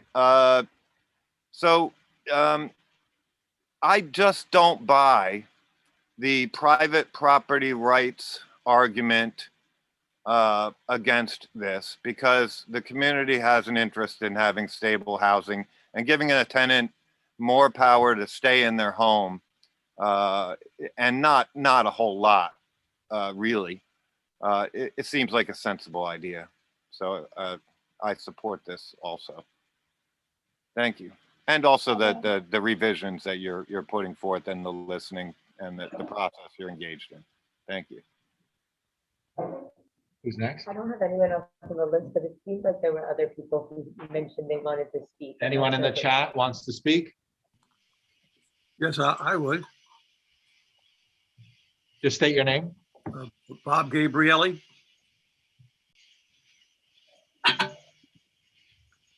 Did you hear me? Hi, Bob. Hi, good. So I want to say something. Thank you, Tim. That's Tim sharing the meeting, yes? Yeah. Tim, thank you, Tim, saying make this about words. I do want to make it about words. And I'll tell you, Milton Friedman once said, legislators make laws based on intent. They never make it bent on consequences. And I wanted to follow up with what Matthew said, and he's right. First of all, we haven't had any data. No one showed us any numbers, and we've asked for that at the last public hearing. We have nothing, no numbers. And every time you make a law, you want to start off with findings, and you start off with, you call it justifications. There's no numbers here. It's just like a wish list. It's like legislation on a hunch. You think you have other. Now, talking about words, you know, we've got some verbal prestidigitation going on here. When you call this oh God, what do you call this thing? What's the name of this law? What's it called again? It's called the unfair eviction or something. It's not an eviction. We have eviction laws. We've had it for 200 years. This is not an eviction. This is an automatic renewal and a unilateral automatic renewal. That's what you ought to call it. Does the village want to pass a unilateral automatic renewal law that is detrimental to landlords? So, Tim, and I also, you said the reforms passed, you need notification over 5%. Tim, we trust you. People trust you. I don't know anybody else on the board. You're only 20% of it. So I brought up at the last meeting, it's 5% now. You could amend it at any time you want and make it 0.25%. So even if I did trust everyone on the board, you can't determine what subsequent board panels are going to do. And they might have a completely different opinion. So thanks. So I looked in the dictionary. This is a hard thing for me to do. And the word displaced means to force out or compel to move. No one is displaced by the expiration of a lease. Black's Law Dictionary defines it, and it says it's an agreement that sets forth the duties and obligations. So you got a contract where two people, landlord and tenant, sit down and they obligate themselves to each other. And so I want to obligate you for a period of time, which is part and parcel. Oh, you got 1 minute. And you don't want to do that. So what happens is landlords can't expect you to live up to your obligations. Here's the most important thing I want to say. You talk about preemption, and that's what a larger municipality legislates something, a smaller one can't legislate. And I think you got a classic case of preemption here. Talk about like making a law. You know, we've had some reforms. We had a reform where you can't stop a tenant from having a pet. You can't stop them.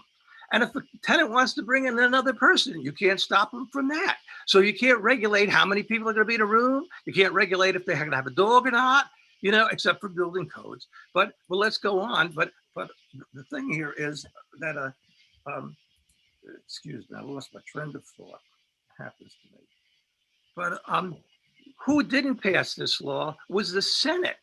They passed all these rent regulations, and your proposals to people to say come, and you're enticing people to come up and vote for your law or rather support your law. But the Senate would not pass it. These are the guys who gave us a no bail law. They did give us dogs, cats in your room.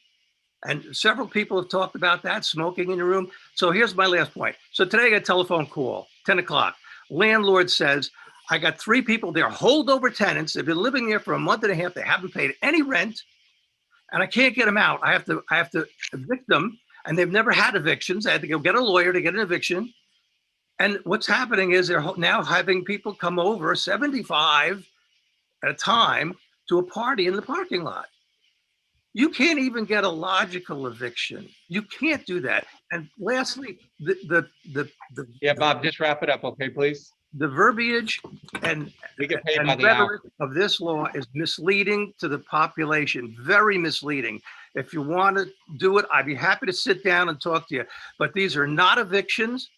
It's a renewal, and there's a whole lot of verbiage in here that is ledger domain as far as I can see. And it's really not right. It's really not Send right. us an email with any wordsmithing suggestions. Absolutely. Yeah, thank Okay, you. next person with comments. You got it. Was there anyone else? We received a bunch of down. You want to say something? We did. I just want to make one distinction. You can come on up and make a public comment. Or you, they raise their hand first. Hi, my name's Aubrey. I'll be really quick. I'm a tenant in New Paltz, and I'm very much in support of good cause eviction. Tenants in this town have, or, in general, have very few protection, and this law would be a really good measure to protect tenants like myself. Thank you.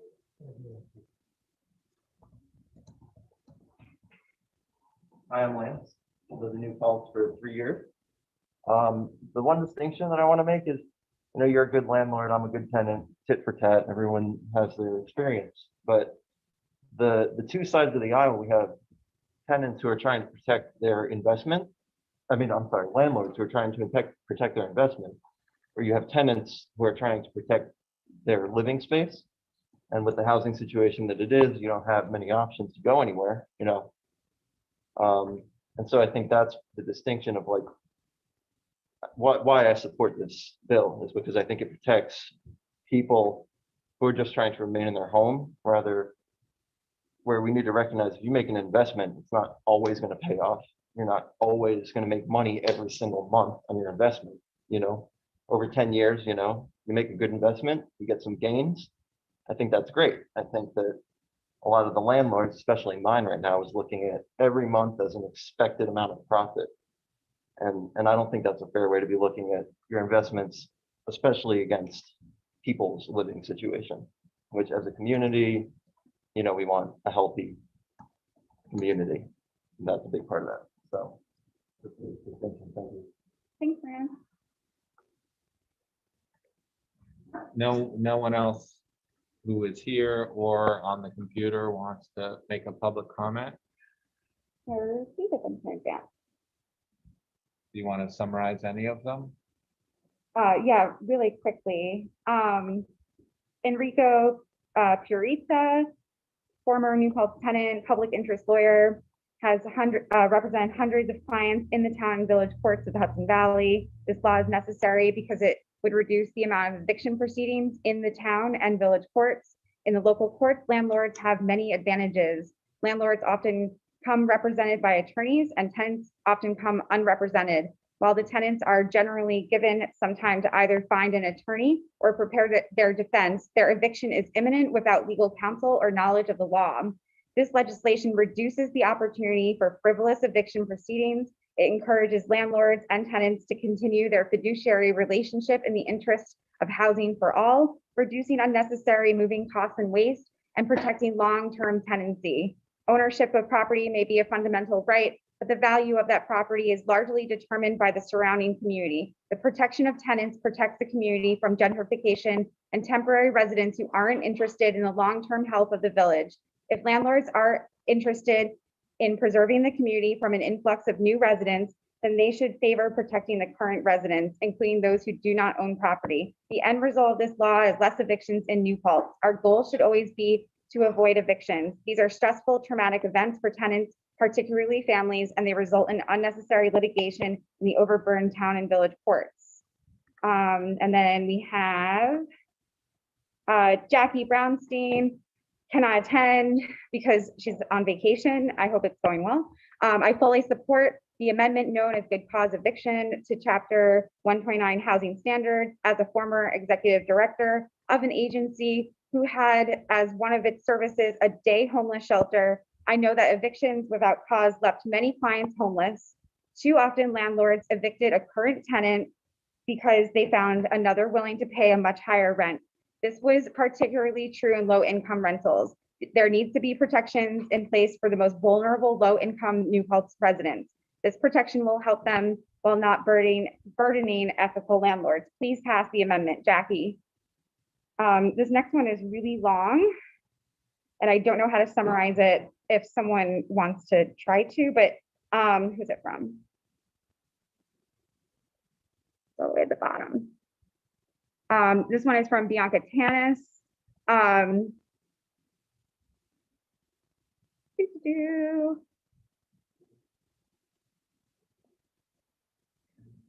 Dear members of the village board, I would like to start by thanking each of you for prioritizing safe, affordable, and secure housing in our community. In my previous career, I oversaw case management in a local homeless shelter. I know that the need has only grown exponentially since I served in that capacity. I am not a landlord. I have no intention to become a landlord. I was a renter in the village for many years and am currently a homeowner in town. My son is currently a renter in the village, and the nuances of the village board's proposed good cause eviction law has been the subject of many long and interesting family debates. I realize that much of what is included in the proposed bill is common sense and is actually already state law, but since first reading it, something about it nagged at me. I found this surprising because on its face, this proposed law aligns with my core values and belief that everyone is entitled to secure and affordable housing. After much discussion and reflection, I realized that what makes me uncomfortable is the fact that this bill forces a non-consensual contract on landlords and puts the onus of a human right into the hands of a free market system that is typically, but not always, built on a desire to realize monetary gain without addressing the larger systemic issues. It also does very little to ensure that tenants are not priced out of their current rental units. My understanding is that under the proposed law, with appropriate notice, landlords can continue to raise rent significantly. Forcing a landlord to continue to rent to their tenant past the end of a mutually agreed upon contract and completing evictions with lease non-renewals is a tricky thing. When reflecting on this, I imagine the following hypothetical scenario. As a small-time local landlord, and to be clear, I am not one, just plain make-believe, I meet a potential tenant and find they meet all of my criteria and I meet theirs, and we mutually agree upon a one-year lease. During the course of the following year, I realized that this tenant makes me feel deeply uncomfortable in ways that are not necessarily quantifiable or in violation of their lease. This can range from insisting on delivering the rent in person at odd times to comments that, while not overt, are suggestive, all the way to unwanted advances, veiled threats, and inappropriate disclosures about their personal life. To be blunt, what happens if my tenant turns out to be a creep, but not in a way that is prosecutable? As long as they continue to pay their rent and abide by their lease, without a long and costly legal battle, this bill seems to tie me to this individual in perpetuity. I imagine this would cause tremendous stress and feel like a violation, especially for local mom and pop landlords. If the VB were to move forward with required lease renewal, perhaps such a scenario could be addressed by some kind of provision for free tenant landlord mediation and a process to address next steps if a mediation is unsuccessful. The haves versus have-nots and the us versus them binary that I see coming from all sides is also deeply troubling, especially among those who have clearly not even read the proposed bill, and is a clear signal that much more discussion and data is needed. To that end, I appreciate the series of public hearings that VB has scheduled. Landlords are not a monolith, neither are tenants. What can be done to foster a more productive dialogue that does not demonize either group while painting a more in-depth and nuanced picture of who the landlords and tenants are in this community? This seems especially important in a college town where many tenants are transient and landlords range from responsible local owners of single rental properties to big business profiteers and everything in between. Where does this end? Uh-oh. I fully support measures to cap rent increases to a certain percentage above a landlord's actual expenses without forcing landlords into non-consensual lease agreements. I also support enforcing the current protections in place for tenants more stringently and additional safeguards to prevent retaliation against tenants reporting unsafe living conditions. I hope that village and town leaders can collaborate on legislation that requires a systemic collection of data on average yearly rent increases, the percentages of leases that are not renewed in cases where the tenant is seeking renewal, percentage of landlords who continue to hold mortgages on their rental properties, et cetera, and revisit that law once the data is collected. I would also like to see an exploration of incentives for landlords to take a chance on first-time renters and tenants with less than perfect credit, spotty employment history, and or a lack of references from previous landlords, all of which are very real obstacles for staying safe and affordable housing. I applaud the VB's effort to address housing security, protect the rights of tenants, and support much of the proposed law's content. However, I also believe that in its current iteration, the proposed law is far from perfect, requires additional consideration of nuances and potential unintended consequences. Okay, Bianca, and that was Bianca Tennis. All right, Tom Denton did speak, so I'm not going to read his comment. Does someone want to take the next one? Or I could read Sophia's, that's quick.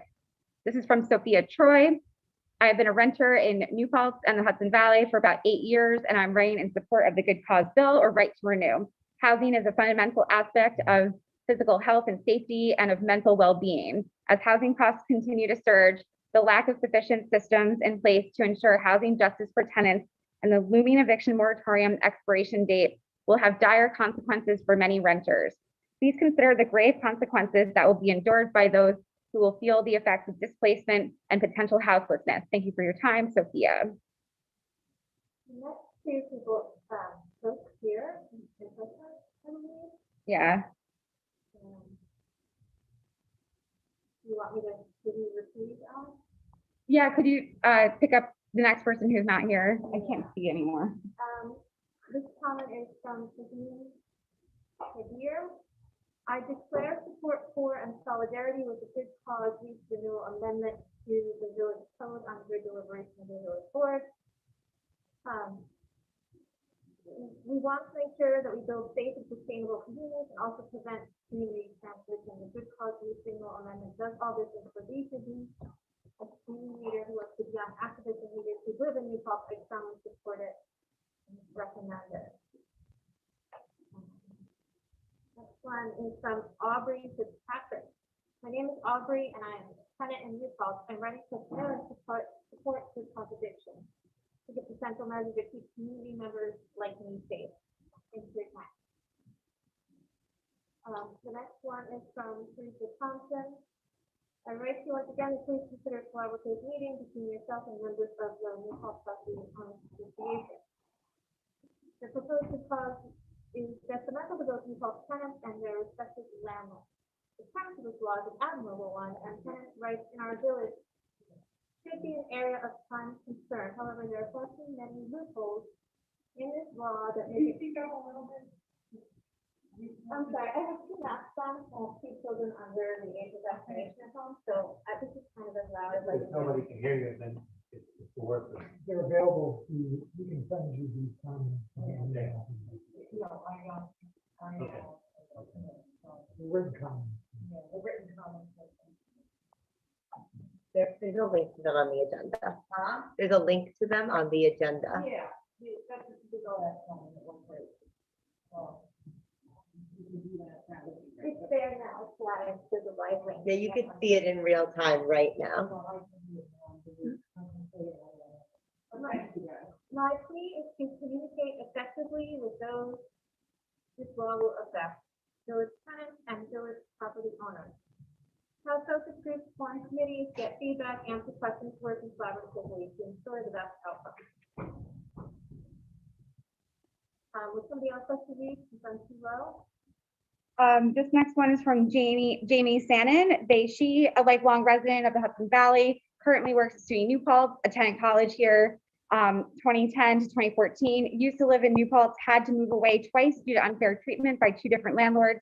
Both times I was not a student, but was being treated as such, which is extremely offensive and shouldn't even be a thing. I'm extremely reliable adult tenant who has never paid any bills late or broken any rule. She goes on to share some horrible stories. I write in support, and then I am writing in support of Good Cause Eviction Bill because it gives every tenant the right to a renewal lease and protects against predatory rent increases and unfair evictions. I support this because it stops landlords from removing tenants from apartments without an order from a judge, AKA an eviction. I support this because it gives tenants the right to continue to live in their home regardless of lease status, which gives tenants the power to stand up to their landlords and demand other things like safe living conditions and quality of life concerns without fear of retaliation. I'm hoping my stories that you all can read in the agenda give insight to why the legislation is important, and she thanks us.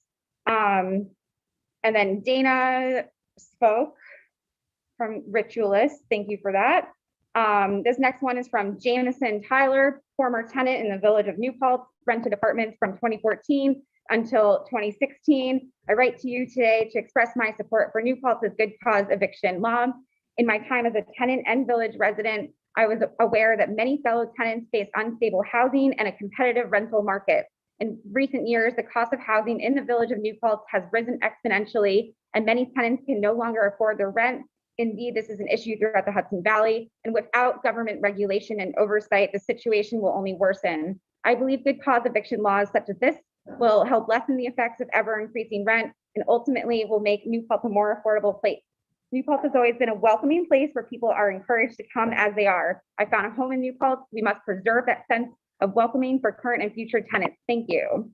Next one is from Michelangelo Pomerico, organizer with Mid-Hudson Valley DSA, which represents over 300 dues-paying members across the Hudson Valley, over 100 members in Ulster County. I can speak to the importance of local good cause being passed in the village of New Paltz in light of the lack of action taken by the state legislature this session on the issue of rent. Housing is a human right. In the past year has shown the failure of the federal and state government to protect the rights of tenants struggling to make ends meet because of historic economic conditions brought on by COVID-19.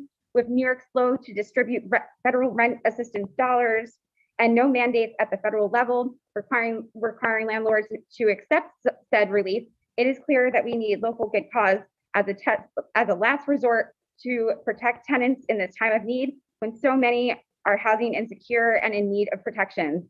With the eviction moratorium set to expire at the end of August, there is little time for us to act to protect tenants here in New York.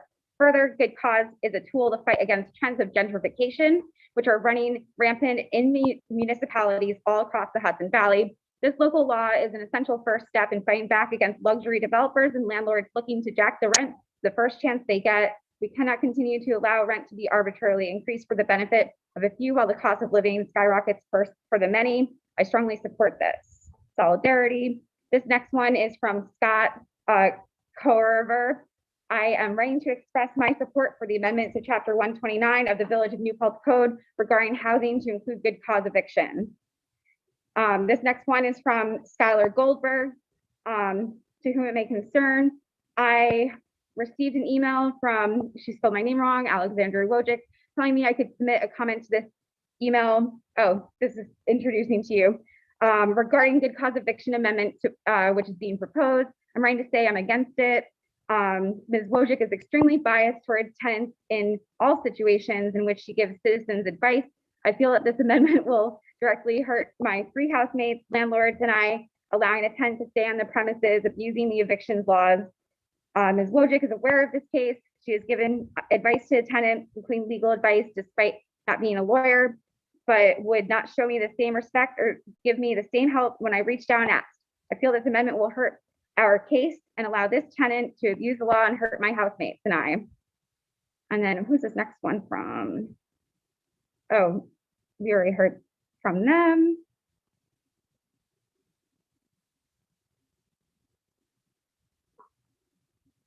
Can someone take up the next one maybe? Yeah, I think the next one is Jeff Goldberg. For the vast majority of my life, I have been a renter of both houses and apartments. I am fully in favor of any law that offers protection to the consumer if the law is both fair and impartial and is applied equally. Tenants need protection from unscrupulous landlords who sometimes try to take advantage, raise rent, purposely or try to force out a legitimate tenant who is living up to their terms of their lease agreement. That said, I am not in favor of protection for tenants who do not live up to their legal agreements and who take advantage. Tenants who do the right thing should be protected. So should landlords. Jeff Goldberg. I think you guys are in last time. Yeah. Good. Okay, so fantastic.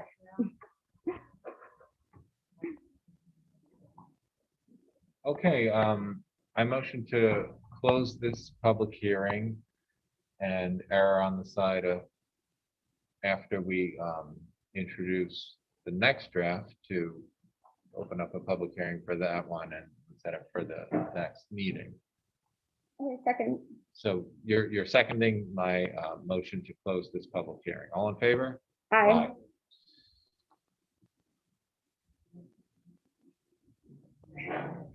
All right, well, we also had some comments about housing stock, both from people who made comments live as well as on the computer.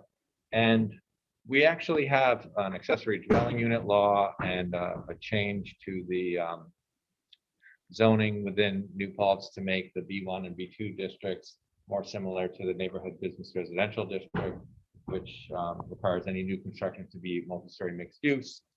So I feel like, you know, those are super proactive examples of the Village of New Paltz administration trying to address the housing supply issue in New Paltz. It'd be awesome if people from the community commented on those proposed law changes. So that public hearing for the changes to the B2 have been open for several months at this point. And we've been encouraging folks to make comment. So is anyone here wanting to make comment about the proposed change to the B2 zone? I guess I would just say, I mean, I need to delve into it a bit more, but just from our conversations and like, I think anything that encourages more development of housing is a positive thing. Because I do think, in my opinion, I think that is, people like New Paltz, people are gonna move up here. And if you don't have enough supply and you have a ton of demand, rents are gonna go up. Even if it's, you know, limited, it's still gonna find a way. So creating enough housing to satisfy what people demand, I think is a good way to give tenants more choice and to alleviate the supply demand imbalance. And I also think that separately, we should be looking at ways to create more affordable housing too, not necessarily in the B1 and B2, but somewhere in town. I will admit that I'm not terribly familiar with the proposed changes to B1 and B2. I know one of them would allow for construction of multi-story buildings and increase the height limit on buildings in several areas of town.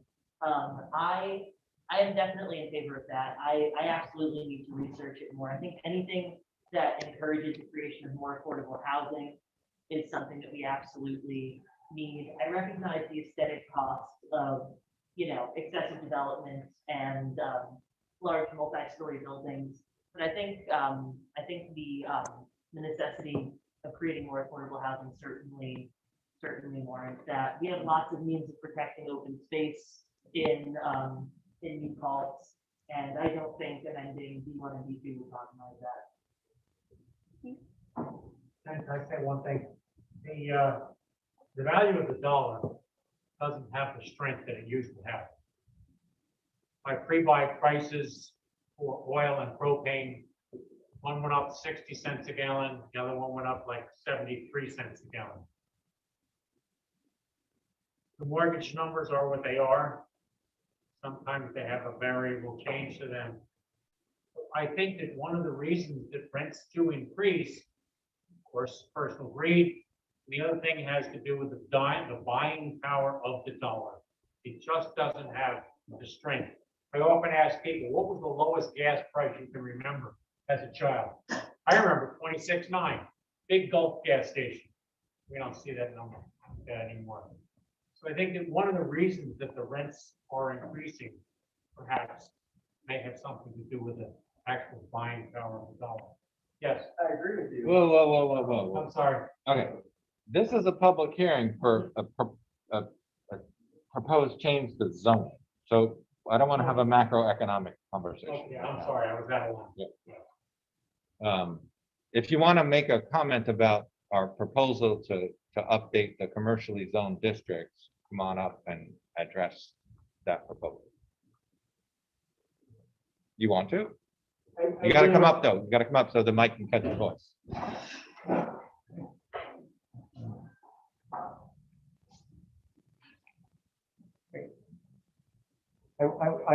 I support the change. I want to echo what this gentleman said and other people have said. Anything that increases housing is good for tenants.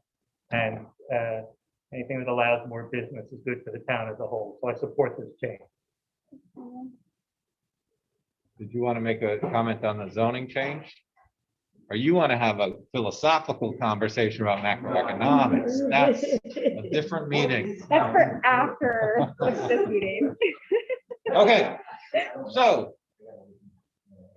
I want to actually provide an update because I was able to engage some feedback from some community members on this proposed change to the B1 and B2.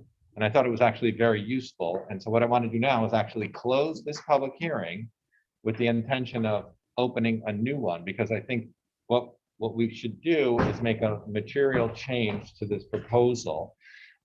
So Michael Zeeler, a former planning board chair, and Floyd Niffen, he may have been a former planning board chair, he's definitely a former planning board member.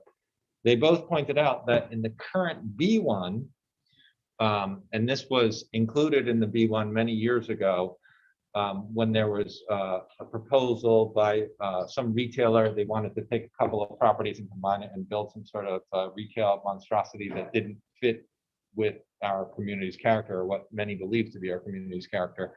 So there's kind of a mechanism for having the planning board, and what we hope to do is maybe include the Historic Preservation Commission to opine on proposals. So it's not like you could just like tear down an old home and then replace it with some new project. So it adds like another layer of review, which I think makes sense because we'd be borrowing or taking from the existing B1 and putting it into this proposal.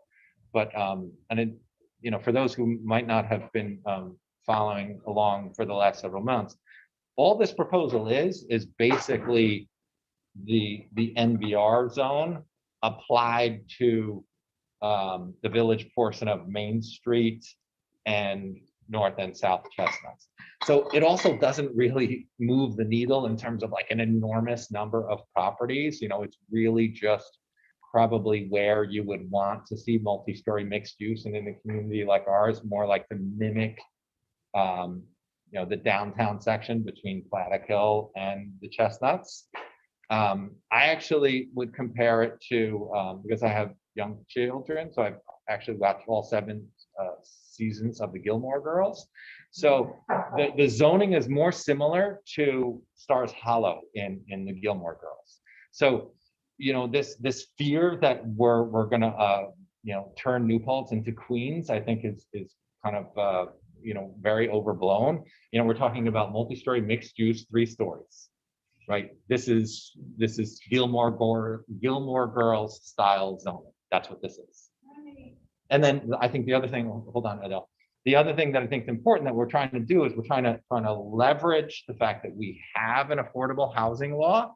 So if you build an apartment complex with more than 10 units, you're then required to have 10% of those units be affordable. So we're trying to feed several birds with one stone by adding housing. Did you hear that?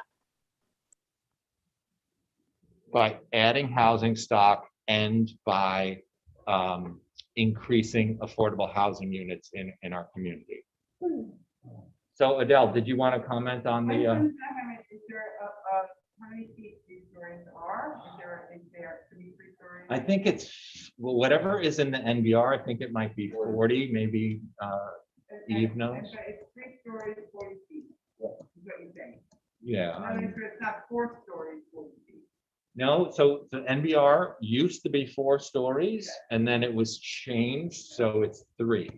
So the like for instance, the former Napa building, so Roddy Serta's family has a proposal to construct a multi-story mixed-use building there. So that will be 3 stories. I think it's a total of 12 residential units, and I think they needed 15 residential units. And then I think they needed actually a height variance because it's a couple of feet above whatever was permitted because of the gable roof. Eve, you want to come up so we can catch your voice? I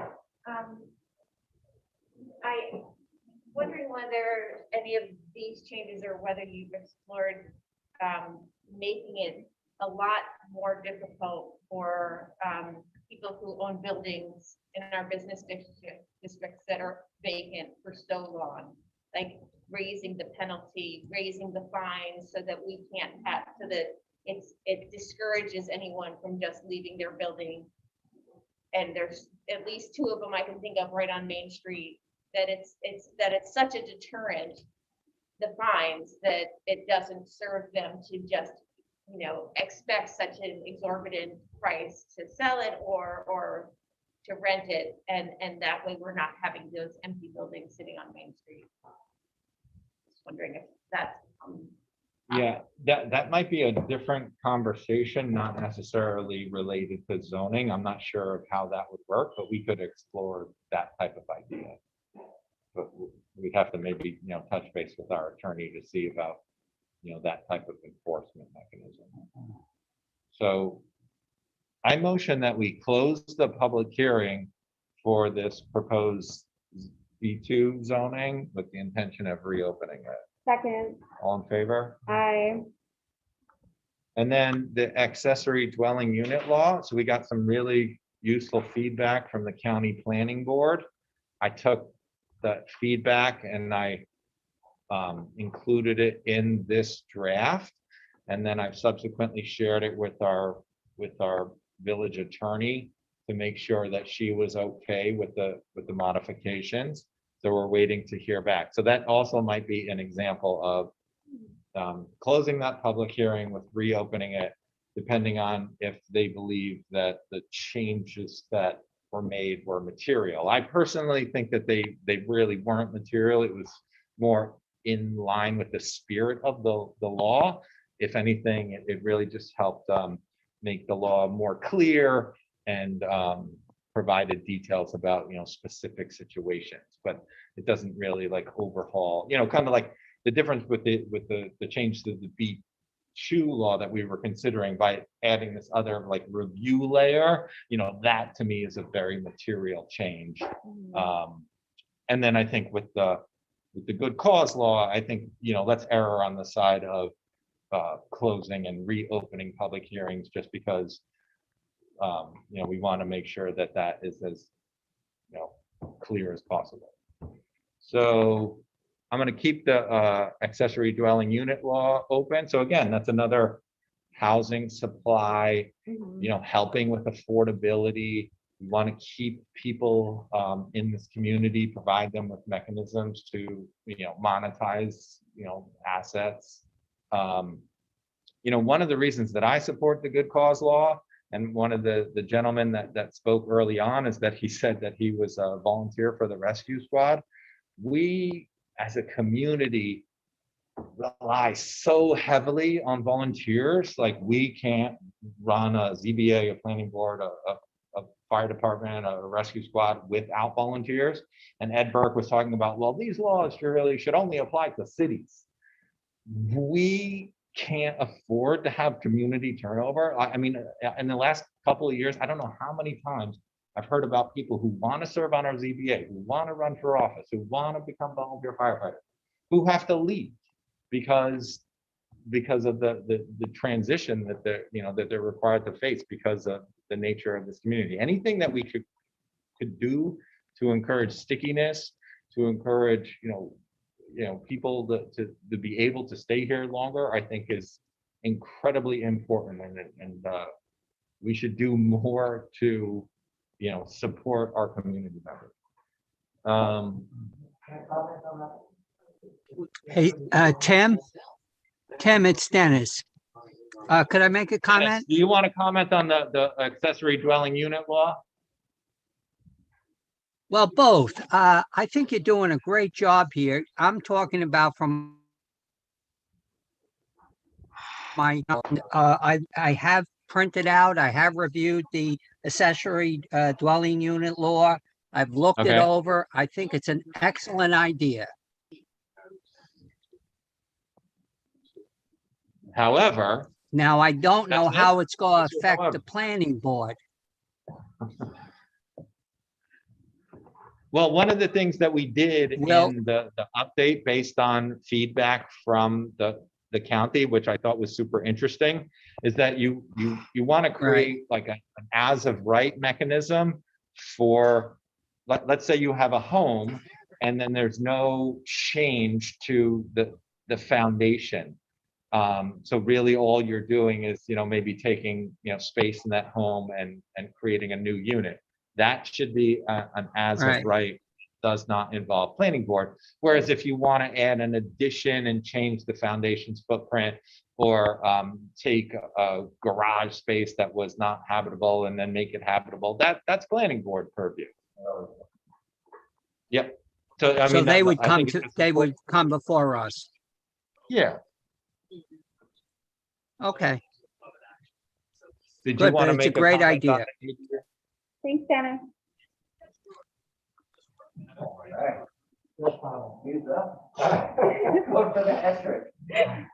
Three out of three. I don't know what's in that particular law, but I urge that parking considerations not be a requirement for adding this accessory unit. That limits, and I think ridiculously, the housing stock that can be in New Paltz. Yeah, So I urge- and actually, it's very controversial. I've gotten some feedback from some folks who do not appreciate that we are not requiring on-site parking with this law. And I would tend to agree that I think we handcuff ourselves as a community by attaching parking to, decisions The related housing. to adding And housing. and I just wanted on the record two things. The original parking requirement laws started in Berkeley. They were explicitly racist in their beginnings 40 years ago. And the second thing is that there's been a consistent experience in planning for cars that you get more cars. It's counterintuitive. You would think, oh, if we have off-street parking, it's fine. If we have bigger highways, it's fine. It works just the opposite. Yeah. People who don't, if we make it easier for cars, we get more cars. So I think you're on the right track, having the emphasis on housing, not on cars. Thanks, Daniel. Yeah, and that was feedback that we received from a paper that was circulated from the ARP, Association of Retired Peoples, in terms of ADU laws and, not being overly restrictive in terms of requiring parking. You want to come up and make another Yeah. comment about accessory dwelling units? Yeah, just as a brief note of agreement, I agree that there should not be a requirement for additional parking space. Again, I think anything to increase the amount of rental properties in New Paltz is something that we should pursue. I, for instance, don't have a car. I commute exclusively on my e-bike. I know many people in New Paltz who are in the same boat. I don't think requiring parking for every single rental unit is warranted. Thank you. Did anyone from the computer want to make a comment about the ADU law? Okay, so let's move on. So we also have another public hearing related to the zoning map amendments. Anyone want to make a comment on that? And that's basically more of a housekeeping piece where there's a few properties that were zoned B1 that should probably be residential, and then there are a few that are residential that should probably be this new B2, and then there were some in the R1 neighborhood, which is like behind my market, and there are 3 properties that would move from R1 to R3 because there's a possibility of, it feels like those properties would be more appropriate if townhouses could be constructed there. The developer has expressed interest in that, and I think it makes a good deal of sense Yeah. make those properties, provide a little optionality for those properties that currently doesn't exist. So we'll keep that one open as well. Okay, so Yeah. yeah, we're keeping ADU and zoning map amendment open. And then public comment generally. Right. Oh. What? Did receive a bunch of public comment, not a bunch, okay, 1, 2, 3, just a couple. Written public comments, mostly about the skate garden. All right, we have 2 public comments in support of the proposal to construct a skate park in 3. Hasbrook Park. 3. One's from Judy Ness, one is from Cynthia Listar, and one is from Suzanne Holt. Do you guys want to comment on any of their comments besides just that they're generally in favor of a skate park? No, I'm fine with that. Thank you for your support, guys. And then also on this agenda, Taylor Davis provided us with some questions about the skate park. I worked on responding to Mr. Davis's questions. But I don't have a final draft available. Is Taylor on this call? Taylor, do you want to make a public comment about your question? Hi, thank you. Can you hear me? Yep. Yeah. Thank you so much. I just want to clarify and affirm the letter written.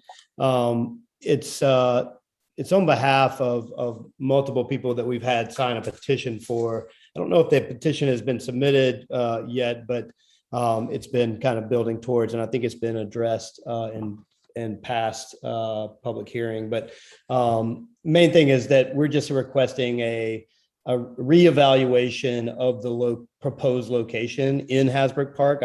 From our understanding, the proposed location that you guys have decided on is the southwest corner of the park. Tim and I had a quite rather tense conversation earlier today around it, but main point is that there are more people than myself and Misha Harnick that are concerned about the location and your decision-making process here. So we're just looking for clarification in these questions, and hopefully you can answer those for us.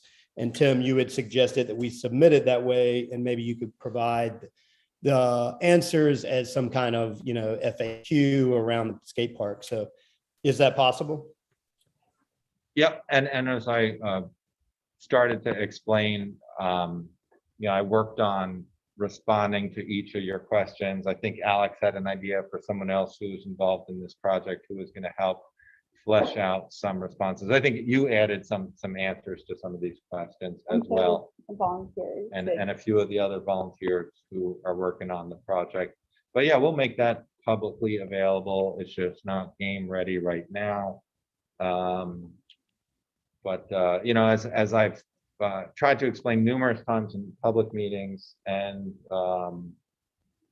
with individuals, like the reason that I personally feel strongly that you cite a skate park in a location like Hasbrook Park as opposed to a location where it might be more hidden away is because you want people to enjoy using the skate park. You want it to be sited near the playground, near the ball courts, near the grassy areas.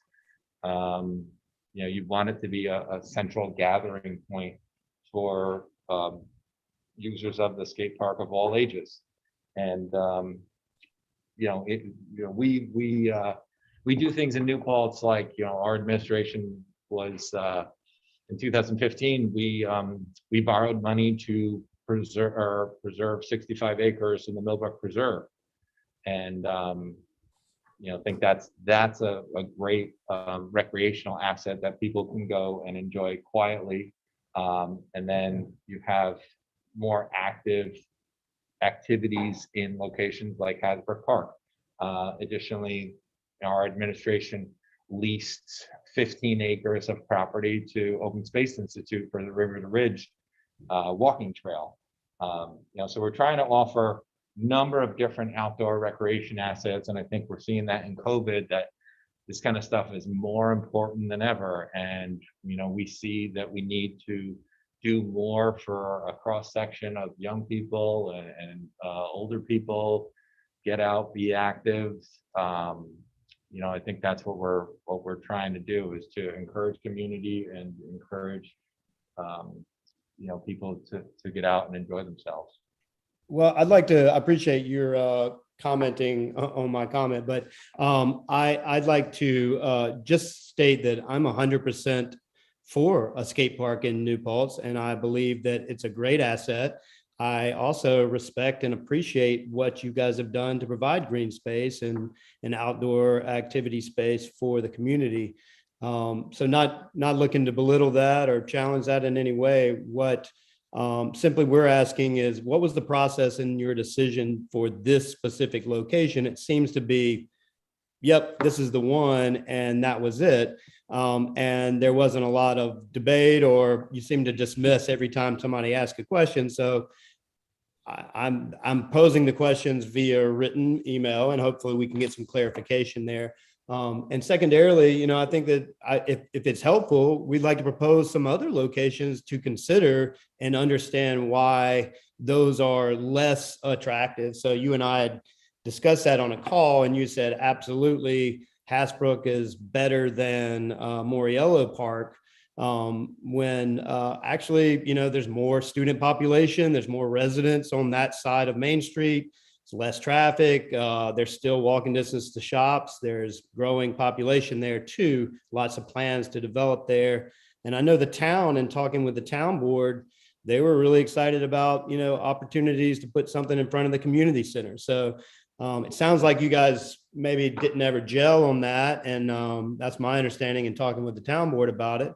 And so, yeah, just like to understand your decision on that. And, why is this the only place that is considered at this point, and why that corner, and all the good things around it. So hopefully we can understand your process and deciding that for us as a community. I do live on the end of that street, and I realize you love it, but we also live on the same street as you, man. And we'd like to have a voice in this. So I do appreciate all of your consideration and hearing us as concerned village residents. Adele, did you want to make a comment? And I'll take time to comment. on Yeah, that. this is a general public, you can talk about skate parks or anything you want in the world. You can't talk about good cause law. It's our park.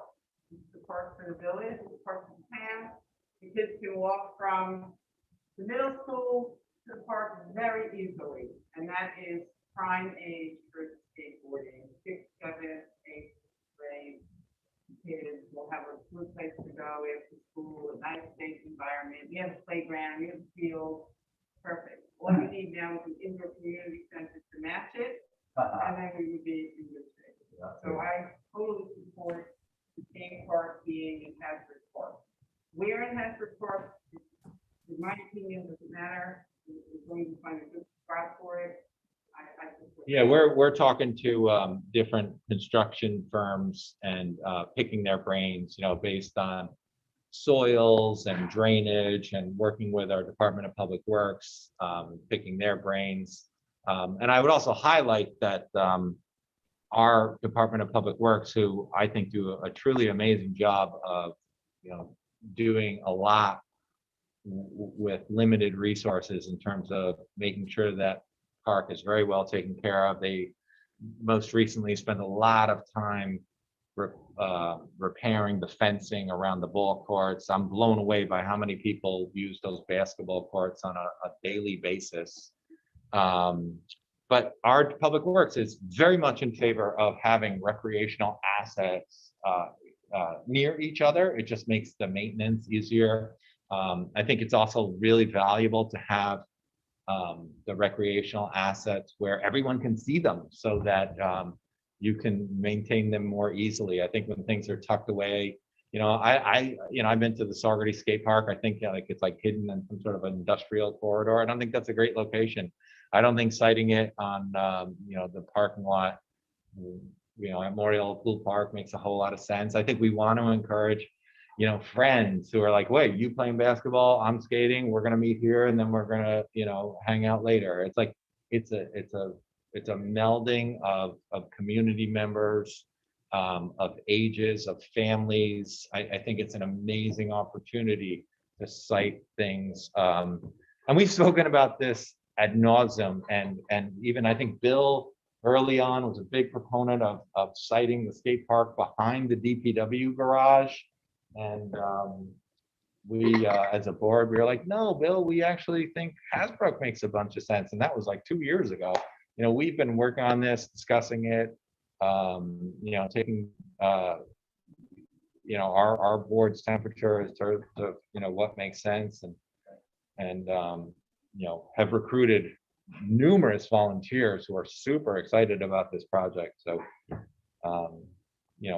to answer some of your questions, like we're not going to do a traffic study in terms of, how much traffic this will generate.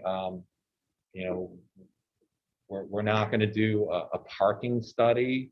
I just feel like those are, are not, we're not going to end up with useful information that's going to, sway this decision one way or the other. I might just, on Taylor's comment, I know I talked to Taylor personally about this too. It does seem from his comments, that he would prefer not to have it in Hasbrook Park at all. But it sounds like one of his concerns is that, we're dead set on putting it in that southwest corner. And just like you were saying, my understanding is that we're looking at various sites within the park, based upon the things you were talking about, so, et cetera. So I don't know if that helps or not. Yeah. Thank you. Eve, did you want to? Just real quick. Maybe come closer, because I don't know, can they pick up that? Yeah. Can't hear it online. I also supported being in Hasbrook Park. As a parent, it's really nice that you're playing in the playground with your 4-year-old, you have to keep an eye on your 11-year-old learning to fly in the skate park. So I think it's a great location. Yeah. Thank you. And that was an argument that I've heard before, presented before. The beautiful picture that I think Alex Wojak projected was, mom sitting under a tree reading, and somebody's at the playground, someone else at the park. I think that's a very narrow view of who will be there, considering the closeness to the college, and they don't allow skating on campus. So I'll be curious to see whether the actual underage or under 18 crowd get to use the park as much or get usage or dominant usage over college kids. That's to be determined, I guess, but surely you guys have thought through all of that. And, I think you get the same thing from a place like, or the same opportunity at a place in front of the community center, which is a dead lot, or at Moriello, where there are other activities and can be expanded upon and room to do that. But I certainly am not opposed to it. I'm just asking more about the questioning. And I would just like to add around your process. I noticed in my submitting this letter, it was posted for tonight. Certainly wasn't aware until a friend told me that I was on the agenda, that it was actually being posted tonight, because it was sent a couple of weeks ago. But I noticed that there were 3 letters in support of it, all with the same subject title. And I had asked him about recruiting those people.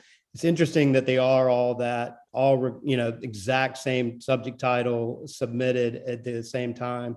And we've noticed that when anybody's had any kind of opposition or just questions around your process around this location. I also witnessed that within the landlord space, where it seems there's active recruiting towards the agendas of these. And so I don't know if you care to speak to it, Tim. I know you said you don't have time to recruit, but it seems that someone's actively recruiting around the agendas. And I don't know, I found that very kind of misleading on some levels, but certainly a good marketing tactic that you guys are doing. So I appreciate that you think it's a good marketing tactic. I know that you have a background in marketing and would be able to, identify what would be useful or not. But a couple of things, you definitely can skateboard, and the college actually have signs up that encourage skating at the college or just, requiring that people just be mindful of pedestrians. And number two, I hope college students use this, this skate park. College students are community members, and we want them to have a good experience in this community. The town gown relationship is really important. I think it's why many people live here. I appreciate living amongst college students. I appreciate living next to a university. I think the number of benefits, could not even be counted. Hey, I don't argue. But also, like, I mean, you asked me this afternoon about like a conspiracy theory in terms of like who's lobbying to get There was public no comments. conspiracy theory. And Well, hold you on, asked, that's a strong word, man. okay, but I just want to finish what I'm saying. Like, I absolutely do not get involved in recruiting people to make public comments on anything whatsoever, because I definitely do not have time myself. And to tell you the truth, I don't even care if people do it for or against or whatever. It's like I know for a fact that the landlords are very organized, and they want their like-minded folks to comment on the good cause law. I know that housing advocate people are very organized, and they're rallying their friends to make comments. That's exactly what we want to have. We want good ideas so that we can update laws. I don't think there's anything troubling about this, and I think you identifying this as a cause of concern, I think, is a little bit kind of silly. Okay, well, I'd be curious why all those subjects of that letter were exactly the same then. Can you answer that? You're saying that, I understand you don't have time to recruit, Tim, but is someone else there? I mean, like, let's just call a spade a spade. I don't know. We've got Taylor Davis, you're welcome to foil. I'm not trying to, I'm just trying to understand how that randomly This is coincidence. exciting information to you, Okay. go look into that stuff. Well, I'm asking right now, Alex Wojak, I'm sorry, but I understand that you've recruited some of these folks, because I'm friends with some of these folks, and I'm happy to reach out to them and ask them how they all ended up with the same subject line and the exact same supportive message. But I certainly didn't get recruited to ask any comment, and I certainly am in favor of the skate park. So I'm just curious how that happened. I mean, that seems oddly. There's a Project Slack, What is it? there's a Project Slack with about, I think, 85 people in it who are volunteers, who are active volunteers. And we all communicate regularly with one another, Gotcha. and I let them know, and a lot of them are children, or a parent of a child that's involved in the project. So yeah, it's easier when you communicate things and everyone communicates amongst themselves. Okay, this is what I submitted, Yeah. as an example, No, okay, right? so that makes sense. I mean, Taylor, I mean, it's not that difficult from, the street that you and I both live on. There's a shared email list where when an issue that residents on the street, maybe it's about, a house that's being considered to be constructed, or maybe it's about a recreational asset that, may be built in Hasbrook Park, and the folks on the street exchange emails. That's neighborly, that's community. If there are shared subject lines, I'm not Gotcha. sure. No, I appreciate it. So I get it. So, when someone's in opposition, let's rally. And I think it's great. So I appreciate you letting me speak and voice my questions, and let it come what may. I want a skate park in New Paltz. Just question the process in selecting this specific location and the promotional aspects around it. That's all. So thank you for my time, your time, and hearing me out. Thank you for coming. Can I comment? You want to comment on skate parks or anything else? This is the open public comment section. You can comment on anything. Yes, I want to, thank you. I want to, I guess, respond or add on to Taylor's comment and question. And I think there's a difference between regarding trustees, board members, actively recruiting people on a specific issue. To me, that's a little troubling on any issue, because this is supposed to be a democratic forum where people from different sides of an issue come forward and maybe lobby and organize amongst themselves as residents or stakeholders, rather than have them be organized or recruited from somebody who has an interest, who's somebody sort of in the government.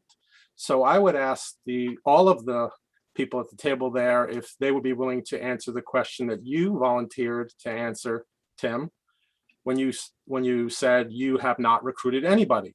I would ask that question for everybody sitting at the table and ask if you could answer that question. It doesn't have to be right now, but I think that's a valid question, and I think it's an important point for people to know if village trustees are recruiting people on specific issues to come and speak as if it was a natural democratic process when it really isn't. Thank you. I think I answered that question in regards to the skate park. We have a Project Slack and communicate regularly, amongst ourselves, and granted, like, a lot of times it's like talking with like a parent, a sibling, or like the friend that's like the leader of like another group chat full of skaters, but so it's not like I'm like getting a chance to directly talk to everyone. But yeah, when I was setting up for Pride Fest, that I pretty much had to single-handedly organize because it wasn't going to happen. And I see like, one of my own neighbors, just like you guys, with a petition against this project, like right when like all these kids are about to come down and set up like the pop-up skate park at our Pride Fest, like, yeah, that was time to like let everyone know, like, if you have a voice, it doesn't matter if you're 11 or, you're speaking on behalf of like a sibling, a child, or so on. It's important that you speak up because, people who have NIMBY politics are speaking up against this important recreational feature. And it's important that people who are passionate about it get a chance to as well. And, a lot of people feel like they don't have that voice, especially like among the skater crew. Like if skaters had a voice, we would have had a skate park in Hasbrook Park a long time ago, or if they felt they had a voice, right? So somebody has to be the person who empowers others in the community. And, that's like what I'm trying to do. There's nothing like underhand about that. I understand that, and I appreciate that, and that's really, really important and valuable. It's no different than writing a letter to the editor telling people about a public hearing, because that's not how we have to even, on different topics, we don't have to write letters to the editor, but the mayor does regularly. We don't have to have social media, but we do. Like even the village doesn't have to have any sort of extra social media. We could just print out notices, put them on a corkboard that no one can access, and call it a day, and that's to me, that's not little d democracy. That's not inclusive for this particular community. So I just want to draw an analogy, which is the New Paltz School Board. When they put out the budget every year, they put out information, they put out data. It's a bit of a sales pitch, agreed, but they put out facts, data, anecdotes, stories, and then they say, come vote. They don't say, come vote the way we want you to vote. They don't say, come vote yes. They say, come vote. And there's a difference between informing people and saying, come participate in democracy, and telling people how to come and speak. That's what I think is a concern. Enormous difference. We put out a budget, we put out our promotional materials as to why we're going to vote. When people vote for the budget, they do it when they vote for candidates, right? Because we do not have budget referendums. We vote, the 5 people on this board vote. So, and I'm a huge proponent of what Alex just said, and that we did not forfeit our First Amendment right by being put in these positions. And no. I totally believe in, if we're working on something, we should try to engage the community. And I'm going to totally flip your argument around too. And that, what I think is incredibly helpful, and one of the reasons why we've kept that B2 zoning proposed law open as long as we have, because no one was saying anything about it. And when Anton Stewart I don't know where he saw it. Maybe he saw it on the village website or wherever. He emailed me and he was just like, what's going on? Can I make a public comment? I'm like, Anton, please make a public comment. And I knew that he would be critical because there's a project that's proposed next to his house. And I knew that if he commented on the zoning, that it would stir the pot. And I regularly find that detractors of proposed initiatives or laws are the most effective ways to get messages out. So when we had the single hauler, trash thing, like there were people in the community who wanted to, like completely disparage that idea. And they were the best as far as getting the word out, getting both the supporters and the people who are critical of that idea aware of the change. And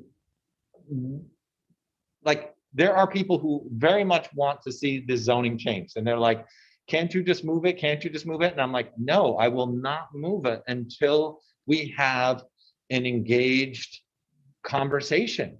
And that's the only way that we can do this. And often the only way is by posting on social media, by recruiting your friends, by nudging people via email. Like, that's the way this stuff gets done. And to Alex's point, we could pass that GC law without anyone knowing. We could pass the change to the B2 zoning without anyone knowing. It's not hard to do. And we do exactly the opposite. When we have all these public meetings, all these public comments tonight, and everyone's like, form a committee, form a committee. We have formed the committee. It's this public hearing. It's this talking about it ad nauseum.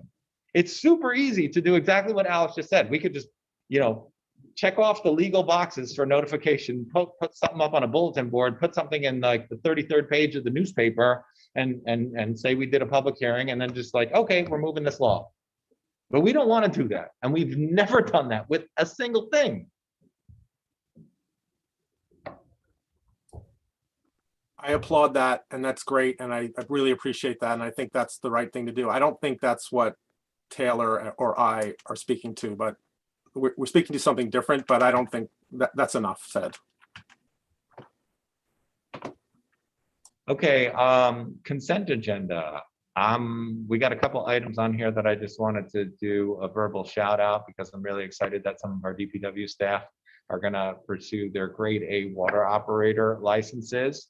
I'm a big proponent of having our staff more aware of what we do and why we do it and getting the training.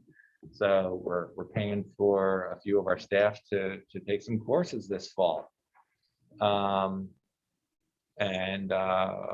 my motion is to move the consent agenda.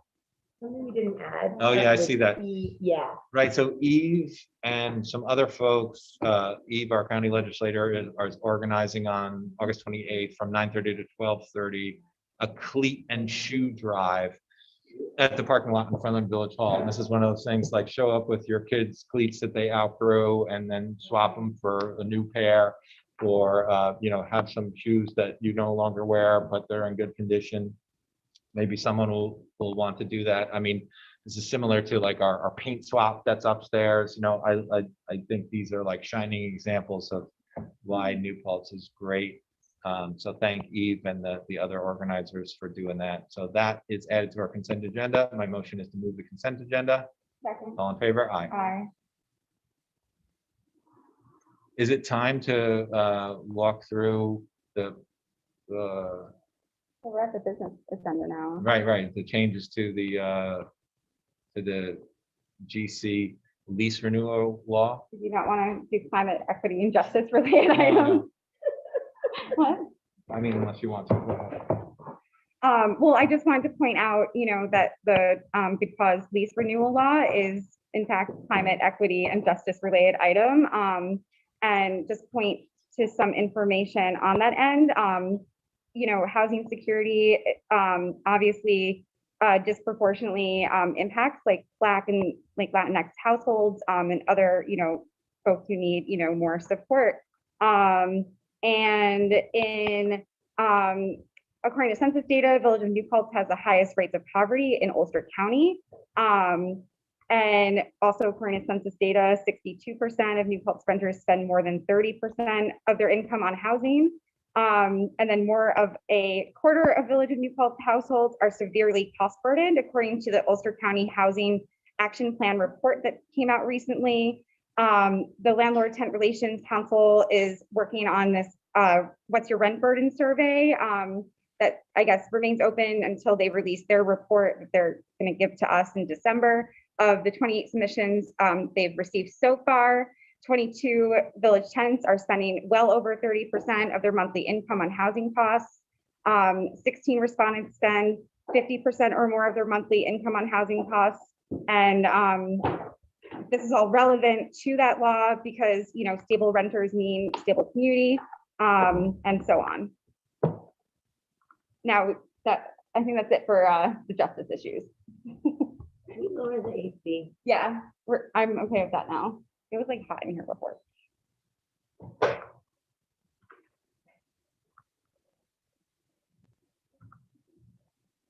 Why don't we just walk through the edits to the GC law? All right, well, I guess first things first, the justification section.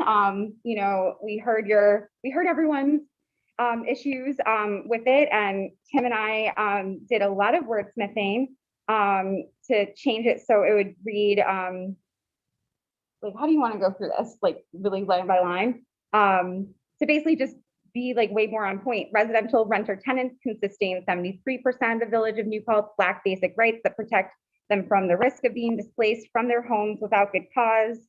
Further, landlords must comply with the village rental registry law. Non-compliance can adversely impact tenants in countless ways. Landlords across our state and in our village are displacing tenants in order to gain higher profits. These de facto evictions happen by non-renewal of leases. Housing instability is harmful for individuals and impacts our communities broadly. And then the next paragraph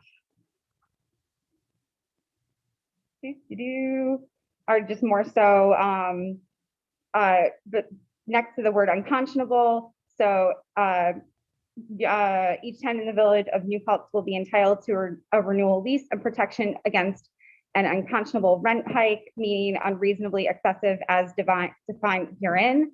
And then it gets defined a little bit better in that section. So that's just the justification, you know, changes based on what people said. Should we accept those changes? How do you guys No, feel? I think we should Keep them? keep them. I'm a huge proponent of having drafts like this and keeping the track changes in there. Right. So that people can see what's being considered. Okay. And I feel like tonight's meeting was a little bit better versus the public hearing from 2 weeks ago.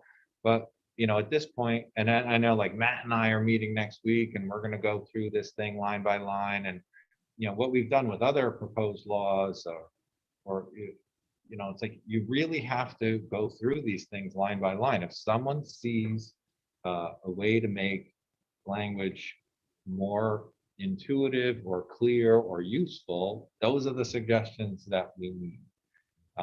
Sweet. Yeah, so we'll have to figure out how to make sure the public can see all the line edits. I think all you do is you create that link, and then you because you have 3 different choices. It's like viewer, commentator, or editor. So you do it in commenter, not commentator, commenter. So if you create the link and you create it in commenter, then everyone can see the track changes. If you create the link in viewer, then you can't see all you see is the new version. Yeah. Oh, well, I just That's made that just change. a Gmail trick. What? I just made that change. The commenter. Cool. Okay, cool. Sorry, I didn't know. Yeah, it's actually, Ari and I figured it out a while ago. It's very Went through unintuitive. Email and said that, but it might have gotten. I think I got so confused. No, I read it and I got so confused. Okay. So I guess I need to learn how to do Gmail now. Anyway, what was the next part? Okay, so then with the if you go down to section 1, and it shall be a rebuttable presumption that the rent for a dwelling not protected by rent regulation is unconscionable mean, unreasonably excessive, or imposed for the purpose of circumventing the intent of this article if said rent has been increased in any calendar year by a percentage exceeding the threshold for which New York State and local law require advanced written notice of such a rent increase, which is currently 5%. So that was that clarification. So again, that this is not our law, it's just referencing New York State law.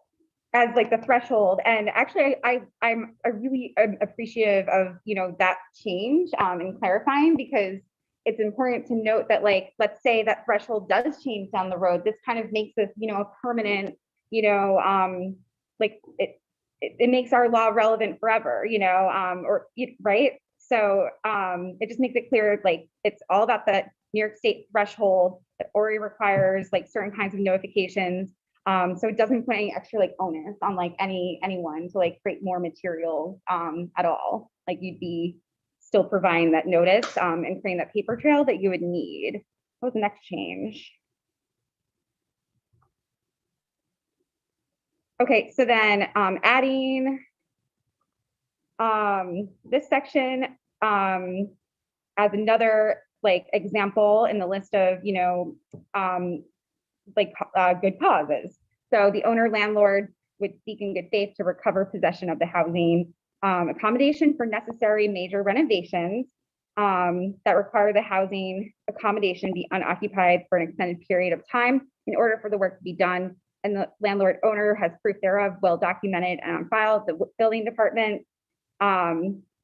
The non-renewal notice provided for in this section must include language advising the tenant of their right to renew their tenancy, thereby rejecting non-renewal, which is like this section, this part is like the same and like all the similar reasons, right? So that tenant's consent must be provided in writing, and that the tenant may not be subjected to retaliation for such rejection. Further, the non-renewal notice provided for in this section must include language giving the tenant the right of first refusal of the housing accommodation's next possible rental lease. So we heard everyone's concerns about renovations that require not being in the building. And then adding an 11th thing. So, well, not at, that was the added one. I did add like plain language affirmatively in a few sections to make that a little bit more clear. Added a section lease renewal procedure.